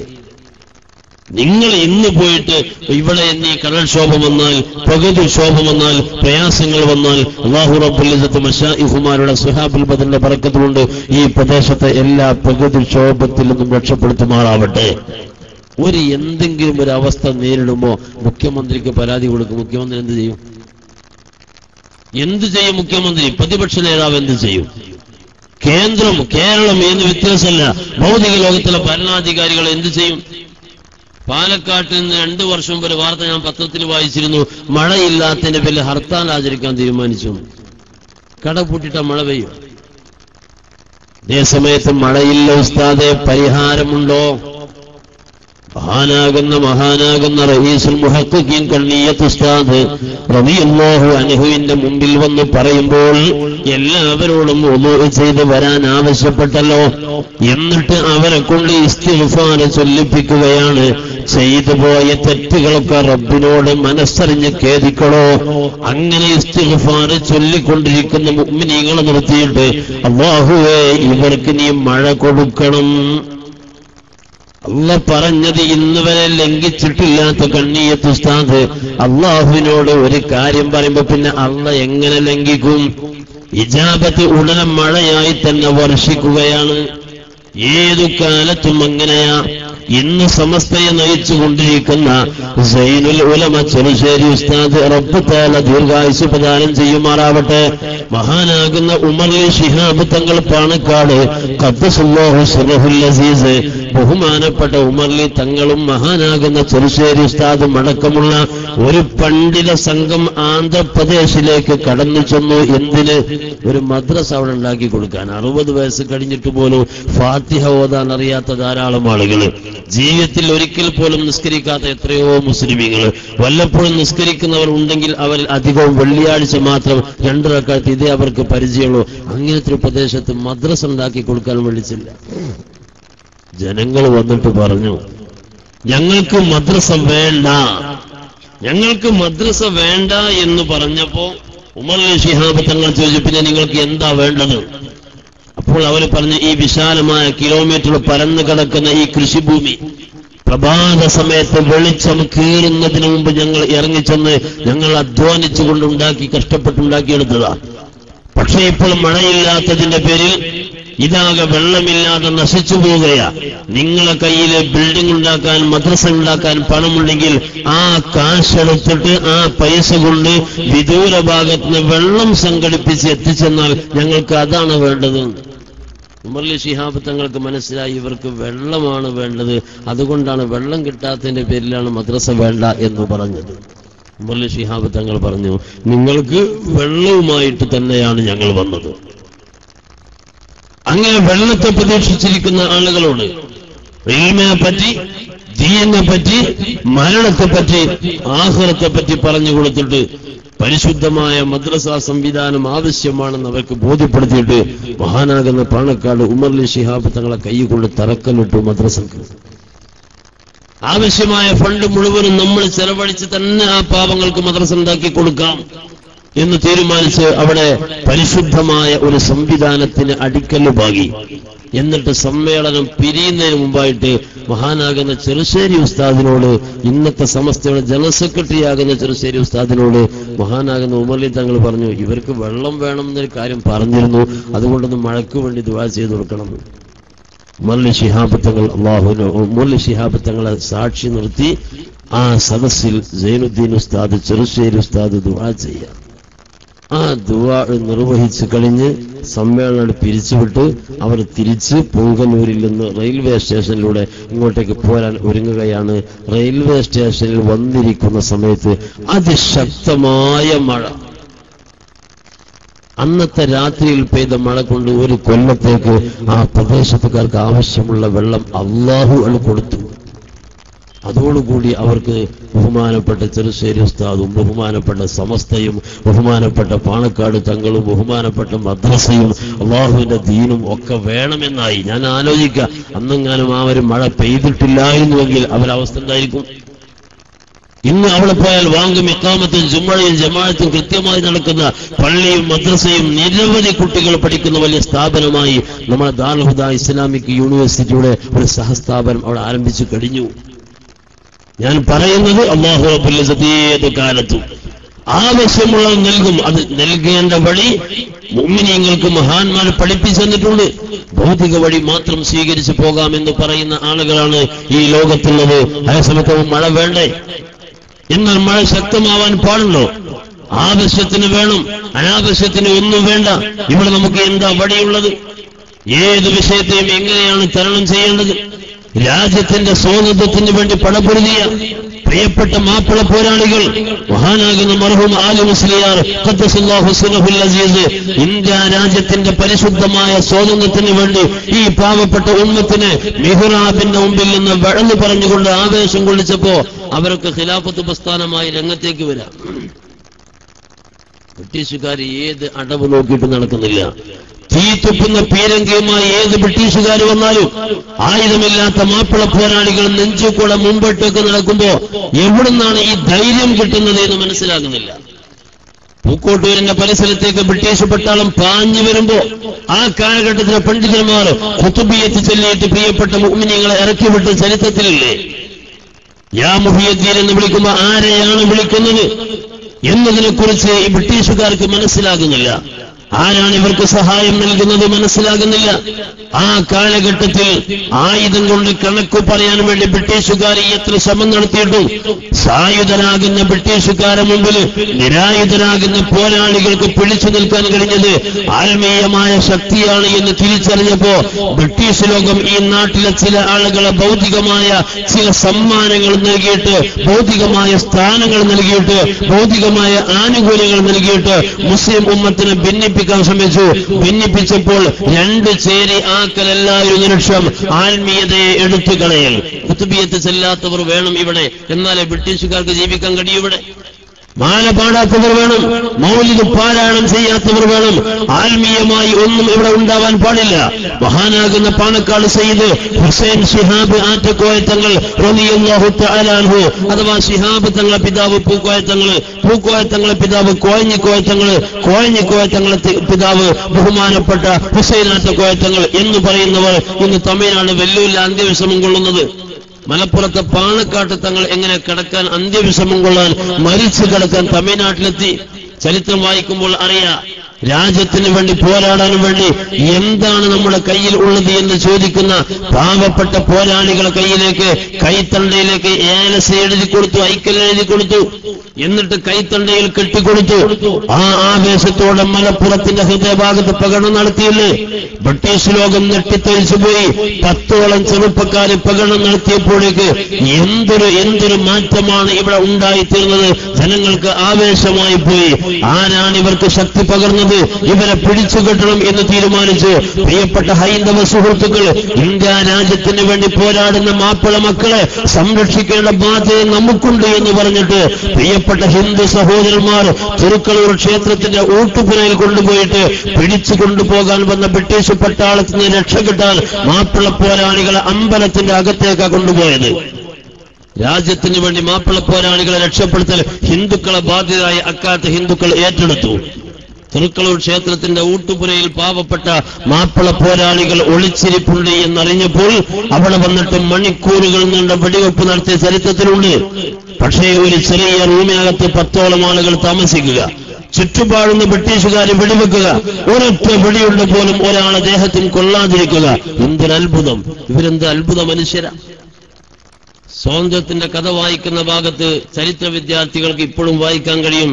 ഇന്ത്യ രാജ്യത്തിന്റെ സ്വാതന്ത്ര്യ കഥയിൽ ആദ്യമായി ബോംബ് സ്ഫോടനം നടന്നത്, ഡൈനാമിറ്റ് ഉപയോഗിച്ചത് തിരുക്കളൂർ ക്ഷേത്രത്തിന്റെ ഊട്ടുപുര, തിരുക്കളൂർ സമരത്തിലാണ്. തിരുക്കളൂർ ക്ഷേത്രത്തിന്റെ ഊട്ടുപുര തകർക്കാനാണ് എന്നറിയാം. തകർത്തു, എല്ലാവരെയും കൊലപ്പെടുത്തി എന്ന വിവരം കിട്ടിയപ്പോഴേക്ക് ബ്രിട്ടീഷ് മേധാവികൾ പാഞ്ഞു വന്ന് പരിശോധിച്ചത് എന്തുകൊണ്ടാണ് വെടിയുണ്ട ഏൽക്കാതെ പോയത് എന്ന്. പരിശോധിച്ചപ്പോൾ കിട്ടി, എല്ലാവരുടെയും കൈത്തണ്ടയിൽ നിന്ന് ഒരു ഐക്കല്ലിന്റെ കഷ്ണം പൊട്ടിച്ചുകൊണ്ട് നിവർത്തി നോക്കുമ്പോൾ പാണക്കാട്ട് തങ്ങൾ എഴുതി ചുരുട്ടിക്കെട്ടി കൊടുത്തിട്ടുണ്ട്.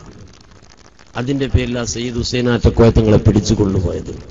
വെല്ലൂർ സെന്ററിൽ കൊണ്ടുപോയിട്ടത് അവിടെ വെച്ച് ലോകത്തോട് ഇവിടെ പറഞ്ഞ് അവിടെ തന്നെയാ ഇന്ന് ഖബറുള്ളത്. ഞാൻ പറയുന്നത് ഈ ആത്മീയമായ ശക്തി കൊണ്ടാണ് ഈ മുസ്ലിമീങ്ങൾക്ക് ആവേശത്തോടെ പ്രവർത്തിക്കാൻ കഴിഞ്ഞത് എന്ന് തിരിച്ചറിഞ്ഞപ്പോ ബ്രിട്ടീഷുകാർ ഇവിടെ ഉണ്ടാക്കിയ ഒരു സംവിധാനമാണ് ആത്മീയതയെ പൊളിച്ചെഴുതൽ. പൊളിച്ചെഴുതി എവിടം വരെ എത്തി? ഒക്ടോബർ മാസം 2-ാം തീയതി സ്കൂൾ മുറ്റത്ത് കുട്ടികളൊക്കെ സ്വഫായി നിന്ന് ഹെഡ്മാസ്റ്റർ എഴുന്നേറ്റുന്ന മക്കളെ ഇന്നത്തെ ദിവസം ഏതാറിയോ? ഇന്ന് ഒക്ടോബർ 2. മഹാനാകുന്ന ഗാന്ധിജിയുടെ ജന്മദിനം ഇന്നാണ്. അദ്ദേഹം എന്ന് പറഞ്ഞ ആരാ നിങ്ങൾക്കറിയില്ലേ? അദ്ദേഹത്തിന്റെ ജീവിതം മുഴുവനും വിശദീകരിച്ച് പറഞ്ഞുകൊടുത്ത് കുട്ടികൾക്ക് നല്ല ആവേശം നൽകി അവസാനം മധുരമുള്ള ഓരോ ഗ്ലാസ് പായസം കൊടുത്തു. ആരും ഇതിന് എതിരല്ല. നല്ലൊരു കാര്യം ചെയ്തു എന്നേ പറയുന്നുള്ളൂ. അതേസമയത്ത് റബീഉൽ അവ്വൽ 12 മദ്രസയുടെ മുറ്റത്ത് നിന്ന് സ്വഫായി നിന്നിട്ട് സദർ ഉസ്താദ് പറയട്ടെ, ഇന്നത്തെ ദിവസം ഏതാ? മുഹമ്മദ് നബി ജനിച്ച ദിവസമാണ് മക്കളെ എന്ന് പറഞ്ഞ് ആ നേതാവിനൊന്ന് മദ്ഹ് ചെയ്തു നോക്കട്ടെ. അപ്പോഴേക്ക് തെറ്റാണ്, കുറ്റമാണ്. അവിടെ ഒരു ലഡു വിതരണം ചെയ്താൽ അത് ശിർക്കാണ്. ആ തലത്തിലേക്ക് എത്തിപ്പോയി. മൊബൈൽ ഫോണിൽ സംസാരിച്ച് നടന്നാലൊന്നും കുഴപ്പമില്ല, മയ്യത്തിന്റെ കൂടെ ലാ ഇലാഹ ഇല്ലല്ലാഹ് ചൊല്ലിക്കൂടാന്നൊരു വാശി. മരിച്ച പേരിൽ പോയി മലയാള മനോരമ വായിച്ചാലും കുഴപ്പമില്ല, മാതൃഭൂമി വായിച്ചാലും കുഴപ്പമില്ല, ഖുർആൻ വായിച്ചൂടാ മരിച്ച പേരിൽ പോയിട്ട്. ഒരു വാശി ഇസ്ലാമിനോട് എന്തിനു വാശി വേണം? നിങ്ങളുടെ ഈ വാദങ്ങൾക്ക് ഏതെങ്കിലും നല്ല മനുഷ്യന്റെ പിന്തുണ ഉണ്ടോ? ഹിജ്റ 505 ലോകത്തോട് ഇവിടെ പറഞ്ഞ ഗസാലി ഇമാം റളിയല്ലാഹു അൻഹു ബഹുമാനപ്പെട്ട റാസി ഇമാം റളിയല്ലാഹു അൻഹു, നവവി ഇമാം റളിയല്ലാഹു അൻഹു നല്ല മനുഷ്യന്റെ പേര് പറ. വഹാബിക്ക് കഴിയൂല, മൗദൂദിക്ക് കഴിയൂല, ഒരു പിഴച്ചവർക്കും കഴിയൂല. എന്നാൽ ഇത്തരം ചില സംഘങ്ങളായി സംഘടിത പ്രവർത്തനം നടത്തിയപ്പോ മഹാനാകുന്ന വരക്കല തങ്ങൾ തീരുമാനിച്ചു, അല്ലാഹുവിന്റെ തീരുമാനമാണല്ലോ, അംബിയാഇന്റെ തീരുമാനമാണ്, സ്വാലിഹീങ്ങളുടെ തീരുമാനമാണ്. ഇദാ ളുഹറൽ ബിദ്ഉ വസഖത്തൽ ആലിം. ബിദ്അത്ത് പ്രകടമാകുമ്പോൾ ആലിമികൾ മിണ്ടാതിരുന്നാൽ വലിയ അപകടം. ഫഅലൈഹി ലഅനത്തുല്ലാഹ്, അല്ലാഹുവിന്റെ ശാപമുണ്ടാകും. അടങ്ങിയിരിക്കാൻ പറ്റൂല. സമസ്ത കേരള ജമിയത്തുലമ രൂപീകരിച്ചു. ഇന്ന് കേരളക്കാർ ആ തണയ നമുക്ക് വേണ്ടതൊക്കെ പറയാനും പഠിക്കാനും അവസരം. ഉത്തരേന്ത്യയിൽ മഹാന്മാർ കടന്നു പോകാത്തതിന്റെ പേരല്ല, എത്രയോ മഹത്തുകൾ ഉണ്ടായിരുന്നു ഉത്തരേന്ത്യയിൽ. വലിയ വലിയ അത്ഭുതങ്ങളെ കൊണ്ട് കഥ എഴുതിയ ആത്മീയ പണ്ഡിതന്മാരുണ്ടായിരുന്നു. സംഘടിച്ച ഒരു പ്രവർത്തനത്തിന് ആ ഭാഗത്തുള്ള ആളുകൾക്ക് അവസരമില്ലാതെ പോയി. തീവ്രവാദത്തിന്റെയും ഭീകരവാദത്തിന്റെയും വിത്തുകൾ വന്ന് ചാടിയതുപോലെ പരിശുദ്ധ മതത്തിന്റെ ആഴങ്ങളിലേക്ക് ഇറങ്ങിച്ചെന്നുള്ള മതപ്പള്ള നടത്താനുള്ള സംവിധാനം ഇല്ലാതെയായി പോയതും ആ പ്രദേശത്തിന്റെ വലിയ അപകടമായിരുന്നു. ആ അപകടമാണ് ഇന്ന് അവർ അനുഭവിക്കുന്നത്. നാം ആണെങ്കിലോ ഇന്ന് സുരക്ഷിതരാകുന്നത് ഈ അവസ്ഥയിലാണ്. ഞാൻ അവസാനിപ്പിക്കുമ്പോൾ പറയട്ടെ, ഈ സമസ്ത കേരള ജംഇയ്യത്തുൽ ഉലമ പരിശുദ്ധമായ സംവിധാനം എന്ന നിലക്ക് 951 ഇസ്ലാമിക വിദ്യാഭ്യാസ ബോർഡ് ഉണ്ടാക്കി. ഇന്ന് 12 ലക്ഷം മക്കളായി ഇതിൽ പഠിക്കുന്നുണ്ട്. ആ പരിശുദ്ധമായ സംവിധാനം നിലനിൽക്കുന്നത് കൊണ്ട് ഓരോ പ്രദേശത്തും ദീനീ കാര്യങ്ങൾ പഠിക്കാൻ വളരാൻ എല്ലാവർക്കും താല്പര്യം. ഇന്നിപ്പോ എനിക്ക് വേണമെങ്കിൽ പുതിയൊരു മദ്രസ ഉണ്ടാക്കാനും പുതിയ വിദ്യാഭ്യാസം ഉണ്ടാക്കാൻ പ്രയാസമല്ല. കാരണം എന്താ, ബാഫക്കി തങ്ങളും പറവണ്ണ ഉസ്താദും വാളക്കുളം ഉസ്താദും ഒക്കെ തുടങ്ങി തന്നതിന്റെ ഫോട്ടോ കോപ്പി എടുത്താൽ മതി. എനിക്ക് അതിന് പ്രയാസമുള്ള കാര്യമല്ല. ഇല്ലായ്മയിൽ നിന്ന് ഉണ്ടാക്കി തരാൻ അവർ കഷ്ടപ്പെട്ടിട്ടുണ്ട്. അവരാണെങ്കിലോ അതുകൊണ്ടോ ഭൗതികമായി ഒന്നും ലക്ഷ്യമാക്കിയിട്ടില്ല. വാളക്കുളം ഉസ്താദ് നിങ്ങൾക്കറിയുമോ, 1951 വാളക്കുളം ഉസ്താദിന്റെ ഹദറത്തിലാണ് പരിശുദ്ധ വിദ്യാഭ്യാസ ബോർഡിന്റെ പ്രഥമ യോഗം നടക്കുന്നത്. ഈ വിദ്യാഭ്യാസ ബോർഡ് ഇവിടെ സംവിധാനിച്ച് മുന്നോട്ട് പോകുമ്പോൾ പാഠപുസ്തകം അതുപോലെ അനുബന്ധ സംവിധാനങ്ങൾ ഉണ്ടാക്കാൻ സാമ്പത്തിക ചെലവുണ്ടാകും. അതുകൊണ്ട് നിങ്ങളെ കയ്യിലുള്ള പൈസ നിങ്ങൾ സംഭാവനയായി തരണം എന്ന് പറയുമ്പോ അവിടെ കൂടിയ നിരവധി ആളുകളുണ്ട്. 1 രൂപ കൊടുക്കാൻ കഴിവുള്ളവർ ആകെയുള്ളത് 17 ആളുകൾ മാത്രം. 951 1 രൂപക്ക് 1 ഏക്കർ ഭൂമി കിട്ടും. അവിടെ 1 രൂപ കൊടുക്കാൻ ആകെ 17 ആളുകൾ കഴിഞ്ഞിട്ടുള്ളൂ. പക്ഷേ വാളക്കുളം ഉസ്താദിന് ഇൽമ്, അമല്, തഖ്വ, സൂക്ഷ്മത ഒക്കെ അല്ലാഹു കൊടുത്തിട്ടുണ്ടെങ്കിൽ അതുപോലെ അല്ലാഹു നല്ല സമ്പത്തും കൊടുത്തിട്ടുണ്ട്. 1 രൂപ പോലും കയ്യിൽ മനുഷ്യന്മാരെ കയ്യിൽ ഇല്ല എന്ന് പറയുന്ന കാലഘട്ടത്തിൽ വാളക്കുളം ഉസ്താദിന്റെ കയ്യിൽ 2 ലക്ഷം രൂപ ഉണ്ടായിരുന്നു. ഉസ്താദ് 25 രൂപ കൊടുത്തു ആദ്യം സമസ്തക്ക് വേണ്ടി. 25 രൂപ കോടീശ്വരന്മാര് വരെ എന്ന് കൊടുക്കൂല, അത്രയും വലിയ സംഖ്യ ആ കാലത്തത്. പിന്നെയും കൊടുത്തു. അങ്ങനെ മഹാനാകുന്ന വാളക്കുളം ഉസ്താദ് തന്റെ സമ്പത്ത് സൂക്ഷിക്കുന്ന ആ പെട്ടിയിൽ നിന്ന് പണമെടുത്ത് ആവശ്യത്തിന് കൊടുത്ത് അവസാനം ശൈഖുന വഫാത്താകുമ്പോ ആ പെട്ടി പോയി തുറന്നു നോക്കുമ്പോ ഇനി ബാക്കിയുള്ളത് 73 പൈസയാണ്. 73 പൈസയെ ബാക്കിയുള്ളത്. ബാക്കി മുഴുവനും വിദ്യാഭ്യാസ ബോർഡിലൂടെ ചെലവാക്കി. അങ്ങനെ അവർ പണം ചെലവഴിച്ചു, അധ്വാനിച്ചു, കഷ്ടപ്പെട്ടു. ബാഫക്കി തങ്ങൾ റളിയല്ലാഹു തആല അൻഹു, ആ ബാഫക്കി തങ്ങൾ റളിയല്ലാഹു തആല അൻഹു അവിടുത്തെ തലപ്പാ വഴിച്ചുകൊണ്ട് ജനങ്ങളെ മുമ്പിലേക്ക് കാണിച്ചു കൊടുത്തു. അതിലേക്ക് വരുന്ന നാണയത്തുട്ടുകളാണ് വിദ്യാഭ്യാസ ബോർഡിന്റെ തുടക്കത്തിലുള്ള പ്രവർത്തനങ്ങൾ. അതുകൊണ്ട് ഞാൻ അവസാനിപ്പിക്കുകയാ.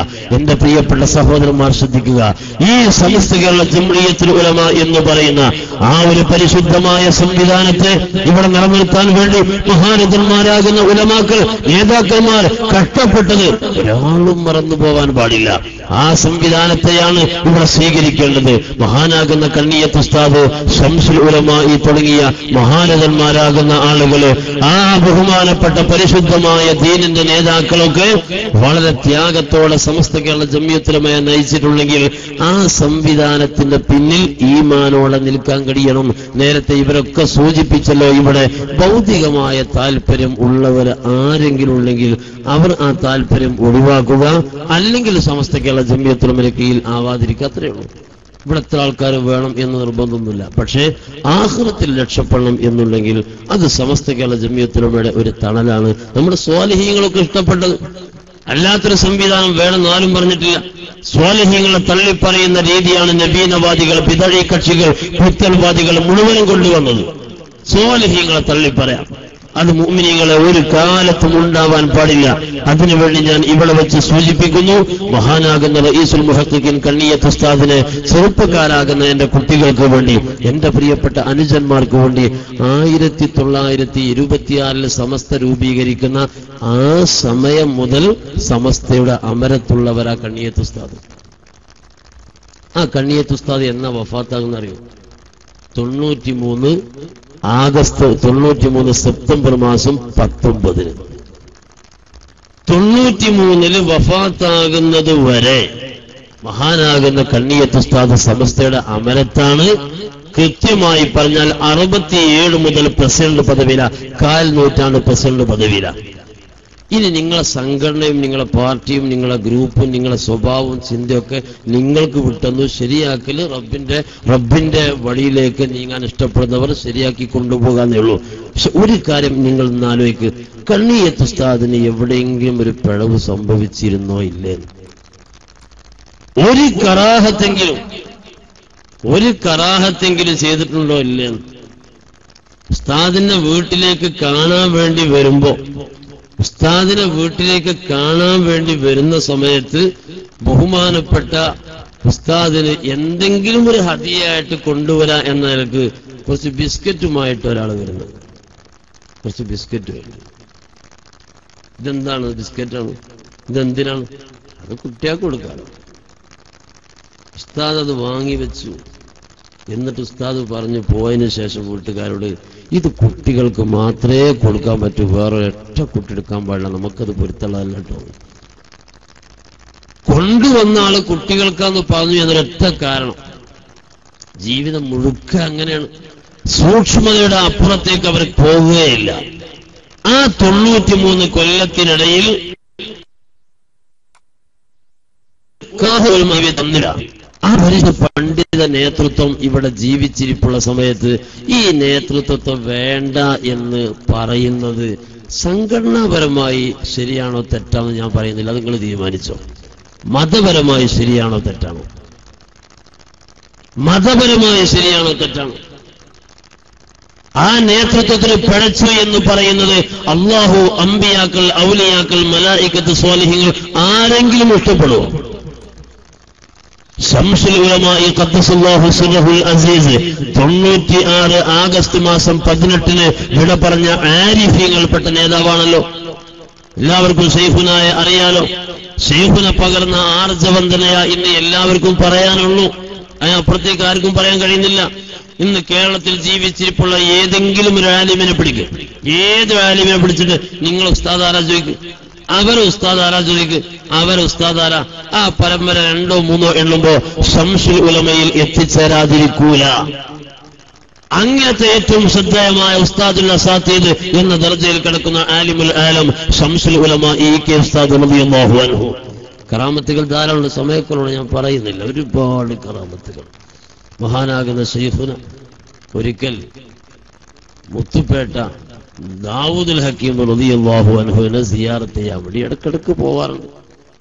ഒരിക്കൽ അവിടെ ചെല്ലുമ്പോ സുബ്ഹാനല്ലാഹ്, ഒരു സഹോദരി കരഞ്ഞ് സങ്കടപ്പെട്ടിരിക്കുക. മഹാനാകുന്ന ശൈഖുന ചോദിച്ചു, എന്തിനാ ഈ സഹോദരി കരയുന്നത്? അപ്പോൾ ആ പെണ്ണ് വിതുമ്പിക്കൊണ്ട് സങ്കടപ്പെട്ടുകൊണ്ട് പറഞ്ഞു, എന്റെ കുട്ടിക്ക് വയസ്സ് 5 കഴിഞ്ഞിട്ടുണ്ട്. 5 വയസ്സ് കഴിഞ്ഞിട്ടും ഇപ്പോഴും കുട്ടി സംസാരം തുടങ്ങിയിട്ടില്ല.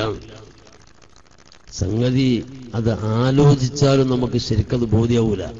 നമ്മുടെ വീട്ടിലൊക്കെ കുട്ടികളെ 2 3 വയസ്സുള്ള കുട്ടി ഉപ്പ ഉമ്മ ബാപ്പ എന്നൊക്കെ വിളിക്കുമ്പോൾ ഉണ്ടാകുന്ന നമുക്കുള്ളൊരു സന്തോഷമുണ്ട്. ആ കുഞ്ഞിന് മിണ്ടാനുള്ള ശേഷി ഇല്ലാതെ പോയാൽ അപ്പോഴേ അതിന്റെ വേദന അറിയൂ. ആ വേദന കരഞ്ഞുകൊണ്ട് തീർക്കുകയാണ് അവിടെ. മഹാനാകുന്ന ശൈഖുനായുടെ മനസ്സിൽ തട്ടിയ ഒരു കരച്ചിൽ. ഉടനെ ആ കുട്ടിയുടെ കൈ പിടിച്ചിട്ട് മഖാമിനകത്ത് കൊണ്ടുപോയി ശൈഖുനായുടെ ദറജ അറിയുന്നവർക്കൊക്കെ അറിയാം, ഇസ്തിഗ്ഫാറുൽ അർവാഹിൽ മുഖദ്ദസ, പരിശുദ്ധാത്മാക്കളെ റൂഹുമായി ബന്ധപ്പെടുന്ന ഒരു പ്രത്യേക സ്വഭാവം അവർക്കുണ്ട്. അത് മശായിഖുമാരിൽ നിന്ന് ലഭിച്ച ഇജാസത്ത് പ്രകാരമുള്ള ചില റിയാദകളൊക്കെ പൂർത്തീകരിക്കുമ്പോൾ ലഭിക്കുന്ന അവസ്ഥയാണ്. ആ ഒരു അവസ്ഥയിൽ മഹാനാകുന്ന ശൈഖുന അല്പസമയം ദിക്റിലായി അവിടെ ഇരുന്നു. ദാവൂദുൽ ഹക്കീം റളിയല്ലാഹു അൻഹുവിനോട് മൂസാ അലൈഹിസ്സലാത്തു വസ്സലാമിന്റെ കാലത്തുള്ളവരാ. ആ കാലത്തുള്ള മഹാനാകുന്ന ദാവൂദുൽ ഹക്കീം തങ്ങളോടാണ് പറയുന്നത്, തങ്ങളെ ഈ കുട്ടി സംസാരിക്കാത്തതിന്റെ പേരിൽ കുട്ടിയുടെ ഉമ്മ സങ്കടത്തിലാണ്. ഒന്ന് റബ്ബിനോട് ശഫാഅത്ത് ചെയ്തുകൊണ്ട് ഈ കുട്ടിയുടെ ആ പ്രശ്നമൊന്ന് പ്രയാസമൊന്ന് അവസാനിപ്പിച്ച് ആ ഉമ്മയുടെ മനസ്സൊന്ന് സന്തോഷിപ്പിക്കണം.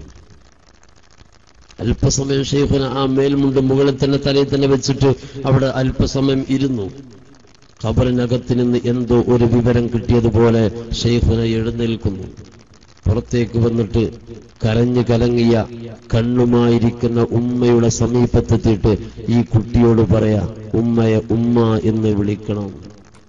ഇന്ന് വരെ ഒരക്ഷരം മിണ്ടിയിട്ടില്ലാത്ത കുട്ടി ശംസുൽ ഉലമയുടെ കയ്യെ പിടിച്ചുകൊണ്ട് തന്നെ ദാവൂദുൽ ഹക്കീം റളിയല്ലാഹു അൻഹുവിന്റെ മഖാമിന് മുമ്പിൽ വെച്ച് ഉമ്മ എന്ന് വിളിക്കുകയാണ്. ഇത് ശൈഖുന ജീവിതത്തിൽ പറയാൻ അനുവദിച്ചില്ല. ശൈഖുന പരമാവധി ആരെയും ചരിത്രം എഴുതാൻ അടുപ്പിച്ചില്ല. എന്റെ കഥകൾ എന്ന് പറഞ്ഞു കൊടുക്കുന്നത് ഇഷ്ടമേ അല്ലായിരുന്നു. ആ തരത്തിൽ ശൈഖുന അകന്നകന്ന് ജീവിച്ചു. സമ്മേളനങ്ങളിലൊക്കെ വന്നിട്ടൊരു പ്രഭാഷണം ഒരു പ്രഖ്യാപനമൊക്കെ നടത്തി ശൈഖുന അങ്ങ് പോകും. പിന്നെ ശൈഖുന എന്താ ഒരു മാലയും കൈ പിടിച്ചിട്ട് ഇങ്ങനെ ഇരിക്കും. അതന്നെ ശൈഖുനയുടെ സ്വഭാവം. 37 കൊല്ലം ശൈഖുനയുടെ കൂടെ വിരുപ്പിൽ കടന്ന ഭാര്യ പറയാ, ശൈഖുനയുടെ ജീവിതത്തിലേക്ക് ഞാൻ കടന്നു വന്ന ശേഷം ഒരു രാത്രി പോലും എഴുന്നേറ്റുകൊണ്ട് ഒന്നോ ചെയ്ത് 2 റക്അത്ത് നിസ്കരിച്ച് ഖുർആൻ ഓതാത്ത ഒരു രാത്രി പോലും ഞാൻ കണ്ടിട്ടില്ല. ഇബാദത്തിലായി ജീവിക്കുന്ന വല്ലാത്തൊരു വ്യക്തിത്വം. എല്ലാവരും ആദരിക്കുന്ന ദറജയില, എല്ലാവരും ഭയപ്പെടുന്ന അവസ്ഥയില. എന്നാലും അവിടുത്തെ വിനയമാണെങ്കിലോ മഹാന്മാരെ മുമ്പിലേക്ക് എത്തുമ്പോ, ഔലിയാക്കളെ ഹദ്റത്തിലേക്ക് എത്തുമ്പോ, മഹാന്മാരുടെ മഖ്ബറയിലേക്കൊക്കെ പോകുമ്പോ ശൈഖുന ചെരുപ്പ് വരെ അഴിച്ചു വെച്ച് മണ്ണിലൂടെ നടന്നു പോകുന്ന ഒരു വല്ലാത്ത വിനയത്തിന്റെ ഉടമ. അള്ളാഹു ഉയർത്താൻ കാരണവും ആ വിനയം തന്നെയാ. അങ്ങനെ ജീവിച്ച ശൈഖുന ഒന്ന് ആലോചിച്ച് 1910 ലോകത്തോട് ഇവിടെ പറഞ്ഞു, ശംസുൽ ഉലമാങ്ങൾ ആലോചിക്ക് തെറ്റുപറ്റിയിട്ടുണ്ടോ? എവിടെയെങ്കിലും ഒരു വീഴ്ച പോലും പറ്റിയിട്ടില്ല എന്ന് എല്ലാവരും സമ്മതിക്കും. എതിർക്കുന്ന ആളുകളോടും ചോദിക്കട്ടെ, അവരുമായി വീഴ്ച പറ്റിയിട്ടില്ല എന്ന് പറയും. എന്നാൽ 57 ജനറൽ സെക്രട്ടറി പദവിയിലെത്തിയ ശൈഖുനായ 89-90 കാലഘട്ടത്തിൽ ആ നേതൃത്വം വേണ്ട എന്ന് ആരെങ്കിലും പറഞ്ഞിട്ടുണ്ടെങ്കിൽ ആ പറഞ്ഞതിന് റബ്ബിന്റെ മുമ്പിൽ ചെല്ലുമ്പോ എന്ത് മറുപടി പറയും എന്ന് ആലോചിക്കുകയാണ് വേണ്ടത്. സംഘടന ഇനി 8, 10, 20, 30 ഒക്കെ ഉണ്ടായിക്കോട്ടെ, ആർക്കും ഉണ്ടാക്കാം. അതൊരു വിഷയമുള്ള കാര്യമില്ല, അതൊരു പ്രശ്നമേ അല്ല. പക്ഷെ അള്ളാഹുവിനോട് ഇതിൽ മറുപടി പറയേണ്ടി വരുന്ന ഒരു ഭാഗം പോലും വരാൻ പാടില്ല. അത്രയല്ലേ ഉള്ളൂ, ആ തരത്തിലല്ലേ. പക്ഷേ മഹാനാകുന്ന ശംസുൽ ഉലമായി തങ്ങൾ നമ്മെ പഠിപ്പിച്ചൊരു യാഥാർത്ഥ്യമുണ്ട്. സമസ്ത കേരള ജമിയത്തുൽ ഉലമ എന്ന് പറഞ്ഞ സംഘടന അല്ല, അത് സുന്നത്ത് ജമാഅത്തിന്റെ യഥാർത്ഥമായ ഒരു സ്വഭാവമാണ്. സുന്നത്ത് ജമാഅത്തിന്റെ പരിശുദ്ധമായ ആദർശത്തിന്റെ ഒരു രീതിയാണ് സമസ്ത എന്ന് പറഞ്ഞാൽ. ഇത് മുറുകെ പിടിക്കല, ഈ ദീന് മുറുകെ പിടിക്കലാണ് നമ്മുടെ ശൈലി. സംഘടനക്ക് വേണ്ടി എന്തെങ്കിലും പറയാനല്ല. ഇതിനോടൊപ്പം കുറെ സുഹൃത്തുക്കൾ സ്വകാര്യമായി പലതും പറയാൻ തുടങ്ങിയിട്ടുണ്ട്. ഒന്നുമല്ല, ചില ആളുകൾ വന്നിട്ട് മുഹമ്മദ് നബി സല്ലല്ലാഹു അലൈഹി വസല്ലമ തങ്ങളെ മുടി കത്തും എന്ന് പറയാൻ തുടങ്ങിയിട്ടുണ്ട്. ഇപ്പോ മുഹമ്മദ് നബി സല്ലല്ലാഹു അലൈഹി വസല്ലമ തങ്ങളെ മുടി കത്തും എന്ന് പറയാൻ ഒരൊറ്റ സ്വഹാബിയും പറയാത്ത വാക്കാണത്. ഔലിയാക്കൾപ്പെട്ട ഒരാൾ പോലും പറഞ്ഞിട്ടില്ല. നമുക്കത് ഊഹിക്കാൻ പോലും കഴിയുന്നില്ല. നബി സല്ലല്ലാഹു അലൈഹി വസല്ലമ തങ്ങളെ മുടി ശരിക്കൊരു തീയിൽ ഇങ്ങനെ കൊണ്ടുപോയി വെച്ചാൽ അത് കത്തൂല. ഔറംഗസീബ് റഹ്മത്തുള്ളാഹി അലൈഹിയെ പോലത്തെ മഹാന്മാരൊക്കെ മുഹമ്മദ് നബിയുടെ മുടിയാണ് എന്ന് പറഞ്ഞ് ആരോ ചില മുടികളൊക്കെ കൊണ്ടുവന്ന ആളുകൾ മഹാന്മാരായപ്പോൾ അത് ബഹുമാനത്തോടെ സ്വീകരിച്ചു. എന്നാലും ജനങ്ങളോട് പ്രഖ്യാപിക്കുമ്പോ ഒരു പരിശോധന നടത്തേണ്ടതുണ്ട് എന്ന് വെച്ചിട്ട് പതുക്കെ തീ കത്തിച്ച് വെച്ച് നോക്കി, ഇല്ല, കത്തുന്നില്ല. എന്നാ പിന്നെ തീയിൽ കത്താത്തൊരു വസ്തു എന്ന് പറഞ്ഞാൽ മുടിയല്ലാത്ത വേറെ വല്ല വസ്തുവാണെങ്കിൽ കത്താതെ പോകാമല്ലോ, സാധ്യതയുണ്ടല്ലോ. അത് വെച്ചിട്ട് പ്രകാശത്തിന് താഴെ വെച്ച് നോക്കി, ഇല്ല, നിഴലില്ല. നബിത്തങ്ങൾ കൂടിയാണെങ്കിൽ നിഴലുണ്ടാവൂല, നിഴല് കാണുന്നില്ല. എന്നാലും അതിന് നേരിയതായതിന്റെ പേരിൽ എനിക്കങ്ങനെ തോന്നിയതാണോ എന്ന് പോലും വരാതിരിക്കാൻ വേണ്ടി 3ാമത്തെ പരിശോധന, അല്പം തേൻ പുരട്ടിയിട്ട് സമയങ്ങൾ അവിടെ തന്നെ വെക്കുകയാണ്. തേനിന്റെ മധുരം ആസ്വദിക്കാൻ വേണ്ടി ഉറുമ്പ് വരും. പക്ഷെ നബി തങ്ങളുടെ പരിശുദ്ധ രോമത്തിലേക്ക്, അവിടുത്തെ പരിശുദ്ധ മുടിയിലേക്ക്, അവിടുത്തെ ശരീരത്തിലേക്ക് ഉറുമ്പ്, ഈച്ച ഒന്നും വരൂല. അതൊരു ആദരവാ. എല്ലാം ബോധ്യമായതിനു ശേഷമാണ് ഔറംഗസീബിനെ പോലത്തെ മഹാന്മാരൊക്കെ ആ കാലഘട്ടത്തിൽ അത് എല്ലാ കാലഘട്ടത്തിലും അങ്ങനെ തന്നെയാ. അതേ സമയത്ത് ഇന്ന് പരിശോധിക്കണമെന്നോ പരിശോധിക്കണ്ട ഒന്നിലേക്കല്ല ഞാൻ വരുന്നത്. പക്ഷേ അള്ളാഹുവിന്റെ പരിശുദ്ധ ഹബീബിന്റെ മുടി കത്തിപ്പോകുന്നതാണ്, ഒഴുകിപ്പോകുന്നതാണ് എന്നുള്ള ഒരു ചിന്ത ഒരൊറ്റ മുസൽമാനെ മനസ്സിലേക്കും കൊടുക്കാൻ പാടില്ല. അവിടുത്തെ ഷഹർ മുബാറക്കിന്റെ മഹത്വം എല്ലാവർക്കും ബോധ്യപ്പെടുത്തണം. അവിടുത്തെ ഷഹർ മുബാറക്കിന് മാത്രമല്ല ആ ജീവിതത്തിനും അവിടുത്തെ കുടുംബത്തിനും അവിടുത്തെ ശരീരത്തിനും അവിടുത്തെ വാക്കുകൾക്കും ഒക്കെയുള്ള മഹത്വങ്ങൾ ബോധ്യപ്പെടുത്തണം. ഞാൻ ഓർക്കുകയാ, അനസ് റളിയല്ലാഹു തആല അൻഹു, മഹാനാകുന്ന അനസ് റളിയല്ലാഹു അൻഹു, അവരുടെ കയ്യിൽ ഒരു ടവലുണ്ടായിരുന്നു, ഒരു ടവല് സൂക്ഷിക്കുന്ന ഒരു ഉറുമാലുണ്ടായിരുന്നു. ആ ടവല് കയ്യിൽ പിടിച്ച് മഹാനാകുന്ന അനസ് റളിയല്ലാഹു അൻഹു നിരവധി കാലം ജീവിച്ചിട്ടുണ്ട്. എന്നാൽ ഒരിക്കൽ അവിടെ വിരുന്നുകാരാകുന്ന കുറച്ച് ആളുകൾ വന്നപ്പോ അനസ് റളിയല്ലാഹു അൻഹു അവർക്ക് ഭക്ഷണമൊക്കെ പാചകം ചെയ്ത് ഭക്ഷണം കഴിക്കാതിരിക്കുമ്പോ ടവലെടുത്ത് കൊണ്ടുവരാം കയ്യൊന്ന് തോർത്താൻ വേണ്ടി. അപ്പൊ ടവല് കൊണ്ടുവന്ന് നോക്കുമ്പോ അഴുക്കായി കിടക്കുന്നത് വൃത്തിയുള്ളത്. അനസ് റളിയല്ലാഹു അൻഹു കൊണ്ടുപോയിടാനാ പറയുന്നത്. ചാമ്പലായി വെണ്ണീരായി തീരുമെന്നത് അവർക്കല്ലേ. ടവൽ അടുപ്പിലേക്കാണ് വെച്ചു. വെള്ള നിറം, ശുദ്ധമായ വെള്ള നിറം, പാല് പോലെ തൂവെള്ള നിറമായിട്ട് ആ ടവല് പുറത്തേക്കൊന്നും അഴുക്കൊന്നും കാണാൻ ആ ടവലിന് കേട് പറ്റിയിട്ടില്ല. അപ്പോൾ പിന്നെ വിരുന്നുകാരായി വന്ന ഗസ്റ്റ് ചോദിക്കുക, മഹാദ ഇതെന്താ സംഭവം, ഇതൊന്ന് പറഞ്ഞു തരണം. അനസ് റളിയല്ലാഹു അൻഹു പറഞ്ഞു, ഹാദാ മിൻദീലുൻ, ഇത് ടവ്വലാണ്. ടവ്വലാണ്. ഏത് ടവ്വല്? അനസ് റളിയല്ലാഹു തആല അൻഹു പറയുന്നു, കാന റസൂലുള്ളാഹി സ്വല്ലല്ലാഹു അലൈഹി വസല്ലം യംസഹു ബിഹി വജ്ഹഹു. ടവ്വൽ മുകളിലേക്കിട്ടുണ്ട്. അപ്പോൾ പിന്നെ അനസ് റളിയല്ലാഹു തആല അൻഹു ജനങ്ങൾക്ക് ഒന്നും കൂടി കാര്യം ബോധ്യമാകാൻ വേണ്ടി വിശദീകരിച്ചു. ഇത് ചേറ് വന്നാൽ ഫൈദത്തസഹ, ചേറ് വന്നു കഴിഞ്ഞാൽ, അഴുക്കായി കഴിഞ്ഞാൽ ഞങ്ങൾ ചെയ്യാളോ സ്വനഅനാ ബിഹി ഹാകദ, ഞങ്ങൾ സാധാരണ അടുപ്പിൽ കൊണ്ടുപോയി തീയിലിട്ട് കത്തിക്കലാണ് ഞങ്ങൾ ചെയ്യാറുള്ളത്. കാരണം ലിഅന്നന്നാറ, തീ എന്ന് പറഞ്ഞാൽ ലാ യഅകുലു ശൈഅൻ മറ അലാ വുജൂഹിൽ അംബിയാഇ അലൈഹിമുസ്സലാത്തു വസ്സലാം. അംബിയാഇന്റെ ശരീരത്തിൽ തട്ടിയതാണോ പിന്നെ തീ തിന്നുകയില്ല, തീ കരിച്ചു കളയൂല. അനസ് റളിയല്ലാഹു അൻഹു പറയുന്നത്. ഇമാം സുയൂത്തി റളിയല്ലാഹു അൻഹു രേഖപ്പെടുത്തിയിട്ടില്ലേ ഇത്? ലോകത്തുള്ള എല്ലാവരും അംഗീകരിക്കുന്ന ആദർശം ഇത് തന്നെയാ. ഞാൻ പറയുന്നത് മഹാന്മാരാകുന്ന സ്വാലിഹീങ്ങളെ തള്ളിപ്പറയുന്നത് അപകടമാണ്. മഹത്വമുള്ള വസ്തുക്കളെ മഹത്വം ഇല്ലാതെയാക്കുന്നത് വലിയ അപകടമാണ്. സ്വാലിഹീങ്ങളെ വഴിയിൽ നിന്ന് മാറി സഞ്ചരിക്കുന്നത് വലിയ അപകടമാണ്. അതുകൊണ്ട് സംഘടന വേണോ വേണ്ടേ നിങ്ങൾ തീരുമാനിച്ചോ. ഏത് സംഘടനയാവണം നിങ്ങൾ തീരുമാനിച്ചോ. ആഖിറത്തിൽ രക്ഷപ്പെടണം എന്ന് ചിന്തിക്കുന്ന ആളുകള് മഹാന്മാരെ പാതയിൽ തന്നെയാണ് നിൽക്കേണ്ടത്. മഹത്തുക്കളെ ഒരിക്കലും മാറ്റിവെക്കാൻ പാടില്ല. കണ്ണിയത്ത് ഉസ്താദ് ജീവിച്ചിരിപ്പുള്ള കാലം ഈ ലോകത്തോട് വിട പറയുന്നത് വരെ നേതൃത്വം നൽകിയ സമസ്ത കേരള ജംഇയ്യത്തുൽ ഉലമ, ശംസുൽ ഉലമ തങ്ങളും നേതൃത്വം നൽകിയ ജംഇയ്യത്തുൽ ഉലമ, കോട്ടുമല ഉസ്താദ്, കെ ഉസ്താദ്, കെ വി ഉസ്താദ്, സി എച്ച് ഉസ്താദ്, ഇബ്നു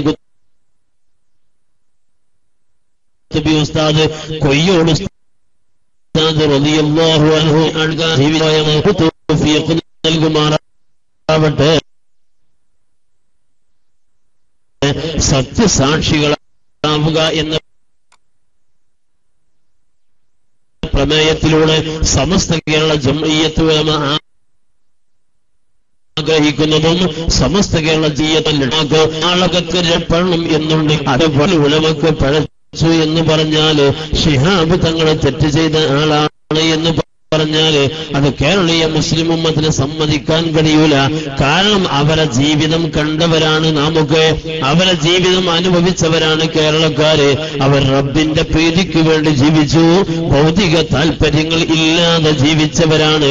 ആഡംബരങ്ങൾ അവർ തീരെ ഇഷ്ടപ്പെട്ടിട്ടില്ല, ഭൗതിക താല്പര്യങ്ങൾ അവരെ മനസ്സിലേക്ക് കടന്നു വന്നിട്ടില്ല. ജനങ്ങൾ ഇഷ്ടപ്പെട്ടാലും ഇഷ്ടപ്പെട്ടിട്ടില്ല എങ്കിലും അർഹമുറാഹിമാകുന്ന അള്ളാഹു ഇഷ്ടപ്പെടേണ്ടതുണ്ട്. ജനങ്ങൾ ദേഷ്യപ്പെട്ടാലും കുഴപ്പമില്ല, അള്ളാഹു ദേഷ്യപ്പെടാൻ പാടില്ല എന്നവർ ചിന്തിച്ചിട്ടുണ്ട്. അവിടെ നിൽക്കാൻ അല്ലാഹു തൗഫീഖ് നൽകുമാറാവട്ടെ, അല്ലാഹു തൗഫീഖ് നൽകുമാറാവട്ടെ. അല്ലാഹുമ്മ ജഅൽ ജംഅനാ ഹാദാ ജംഅൻ മർഹൂമാ വതഫറഖനാ മിൻ ബഅദിഹി തഫറഖൻ മഅസൂമാ വലാ തജ്അൽ ഫീനാ വലാ മിന്നാ വലാ മഅനാ ശഖിയ്യൻ വലാ മത്റൂദൻ വലാ മഹ്റൂമാ. അർഹമുർ റഹീമായ അല്ലാഹുവേ, പറഞ്ഞത് സ്വീകരിക്കണം റഹ്മാനെ. ആഖിറത്തിൽ രക്ഷപ്പെടുന്ന അമലുകൾ ഞങ്ങൾക്ക് വർദ്ധിപ്പിച്ചു തരണം റഹ്മാനെ. സദാ ദിക്റിലായി ജീവിക്കാൻ ഞങ്ങൾക്ക് തൗഫീഖ് നൽകണം റഹ്മാനെ. ഹറാമായ ഒരു ചിന്ത പോലും ഖൽബിലേക്ക് എത്തിക്കല്ല റബ്ബേ. നരകത്തിൽ കടക്കുമെന്ന ഉറപ്പുള്ള കാര്യമാണല്ലോ ബിദ്അത്ത്. ആ ബിദ്അത്തിലേക്ക് ഞങ്ങളെ എത്തിക്കല്ല റഹ്മാനെ. നിഫാഖിലേക്ക് കൊണ്ടുപോകല്ല റഹ്മാനെ. കിബ്റിൽ നിന്ന് ഹസദിൽ നിന്ന് രക്ഷപ്പെടുത്തണം റഹ്മാനെ. ഞങ്ങളിൽ നിന്ന് മരിച്ചു പോയവർക്ക് മുഴുവനും, ഈ നാട്ടിൽ നിന്ന് ഞങ്ങളെ കുടുംബത്തിൽ നിന്ന് ബന്ധത്തിൽ നിന്ന് മരിച്ചവർക്കൊക്കെ അല്ലാഹുവേ നീ സ്വർഗം നൽകണം റഹ്മാനെ. റഹ്മുറാഹിം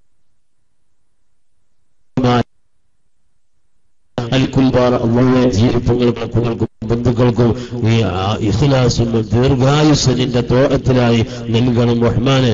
മരിക്കുന്ന സമയത്ത് കാമിലായ ഈമാൻ നൽകി ലാ ഇലാഹ ഇല്ലല്ലാഹ് ചൊല്ലി മരിക്കാനുള്ള അവസരം നൽകണം റഹ്മാനെ. അതിനുള്ള ഒരു കാരണമായി സ്വാലിഹീങ്ങളൊക്കെ പിടിച്ച പതാകയുമായി, സ്വാലിഹീങ്ങൾ പ്രചരിപ്പിച്ച സന്ദേശവുമായി, സ്വാലിഹീങ്ങൾ പ്രവർത്തിച്ച പരിശുദ്ധ സംഘടനയിൽ നിന്നുകൊണ്ട് പ്രവർത്തിക്കുമ്പോൾ ഞങ്ങൾക്ക് നീ ഇഖ്ലാസ് നൽകണം റഹ്മാനെ. ലക്ഷ്യത്തിലേക്ക് ഞങ്ങളെ എത്തിക്കണം റഹ്മാനെ. ഞങ്ങൾ ആരാക്ഷേപിച്ചാലും ആര് പരിഹസിച്ചാലും ദുനിയാവിന്റെ ആളുകളെ ആക്ഷേപവും പരിഹാസ്യമൊക്കെ ആഖിറത്തിൽ ഞങ്ങൾക്ക് ദറജ വർദ്ധിക്കേണ്ട സാഹചര്യമാക്കണം റഹ്മാനെ. അതിലൊന്നും പെട്ടുപോയി ഞങ്ങളെ ഈമാൻ നീ നഷ്ടപ്പെടുത്തരുത് റഹ്മാനെ. അർഹമുറാഹിമായ റബ്ബേ, രോഗങ്ങളെ കൊണ്ട് ബുദ്ധിമുട്ടുന്നവർക്ക് ശിഫാ നൽകണം റഹ്മാനെ. സുഖമില്ലാത്തവർക്കൊക്കെ നീ സുഖം നൽകണേ അല്ലാ. കടമുള്ളവർക്ക് കടം വീട്ടിക്കൊടുക്കണം റഹ്മാനെ. വീടില്ലാത്തവർക്ക് വീട് നൽകണം റഹ്മാനെ. മക്കളില്ലാത്തവർക്ക് മക്കളെ കൊടുക്കണം റഹ്മാനെ. വിവാഹപ്രായമെത്തിയവർക്ക് അനുയോജ്യരാകുന്ന ഇണകളെ നൽകണം റഹ്മാനെ. ഗർഭിണികൾക്ക് സുഖപ്രസവം നൽകണം റഹ്മാനെ. പടച്ചവനെ, മരിക്കുന്ന സമയം ആഖിബത്ത് നന്നായിട്ട് സ്വാലിഹീങ്ങളെ കണ്ടിട്ട് മരിക്കുന്നവരിൽ ഞങ്ങളെ നീ ഉൾപ്പെടുത്തണം റഹ്മാനെ. ദുആ ചെയ്യണമെന്നൊരുപാട് ആളുകൾ ഞങ്ങളോട് പറയാറുണ്ട്. അവരുടെയും ഞങ്ങളുടെയും നല്ല ഉദ്ദേശങ്ങളൊക്കെ നീ പൂർത്തീകരിക്കണം റഹ്മാനെ. റബ്ബനാ തഖബ്ബൽ മിന്നാ ഇന്നക അൻത സമീഉൽ അലീം വതുബ് അലൈനാ ഇന്നക അൻത തവ്വാബുർ റഹീം വഗ്ഫിർ ലനാ വർഹംനാ വലിവാലിദീനാ വലിജമീഇൽ മുഅ്മിനീന والمؤمنات آمين برحمتك يا أرحم الراحمين. وصلى الله على خير خلقه سيدنا محمد وآله وصحبه أجمعين والحمد لله رب العالمين.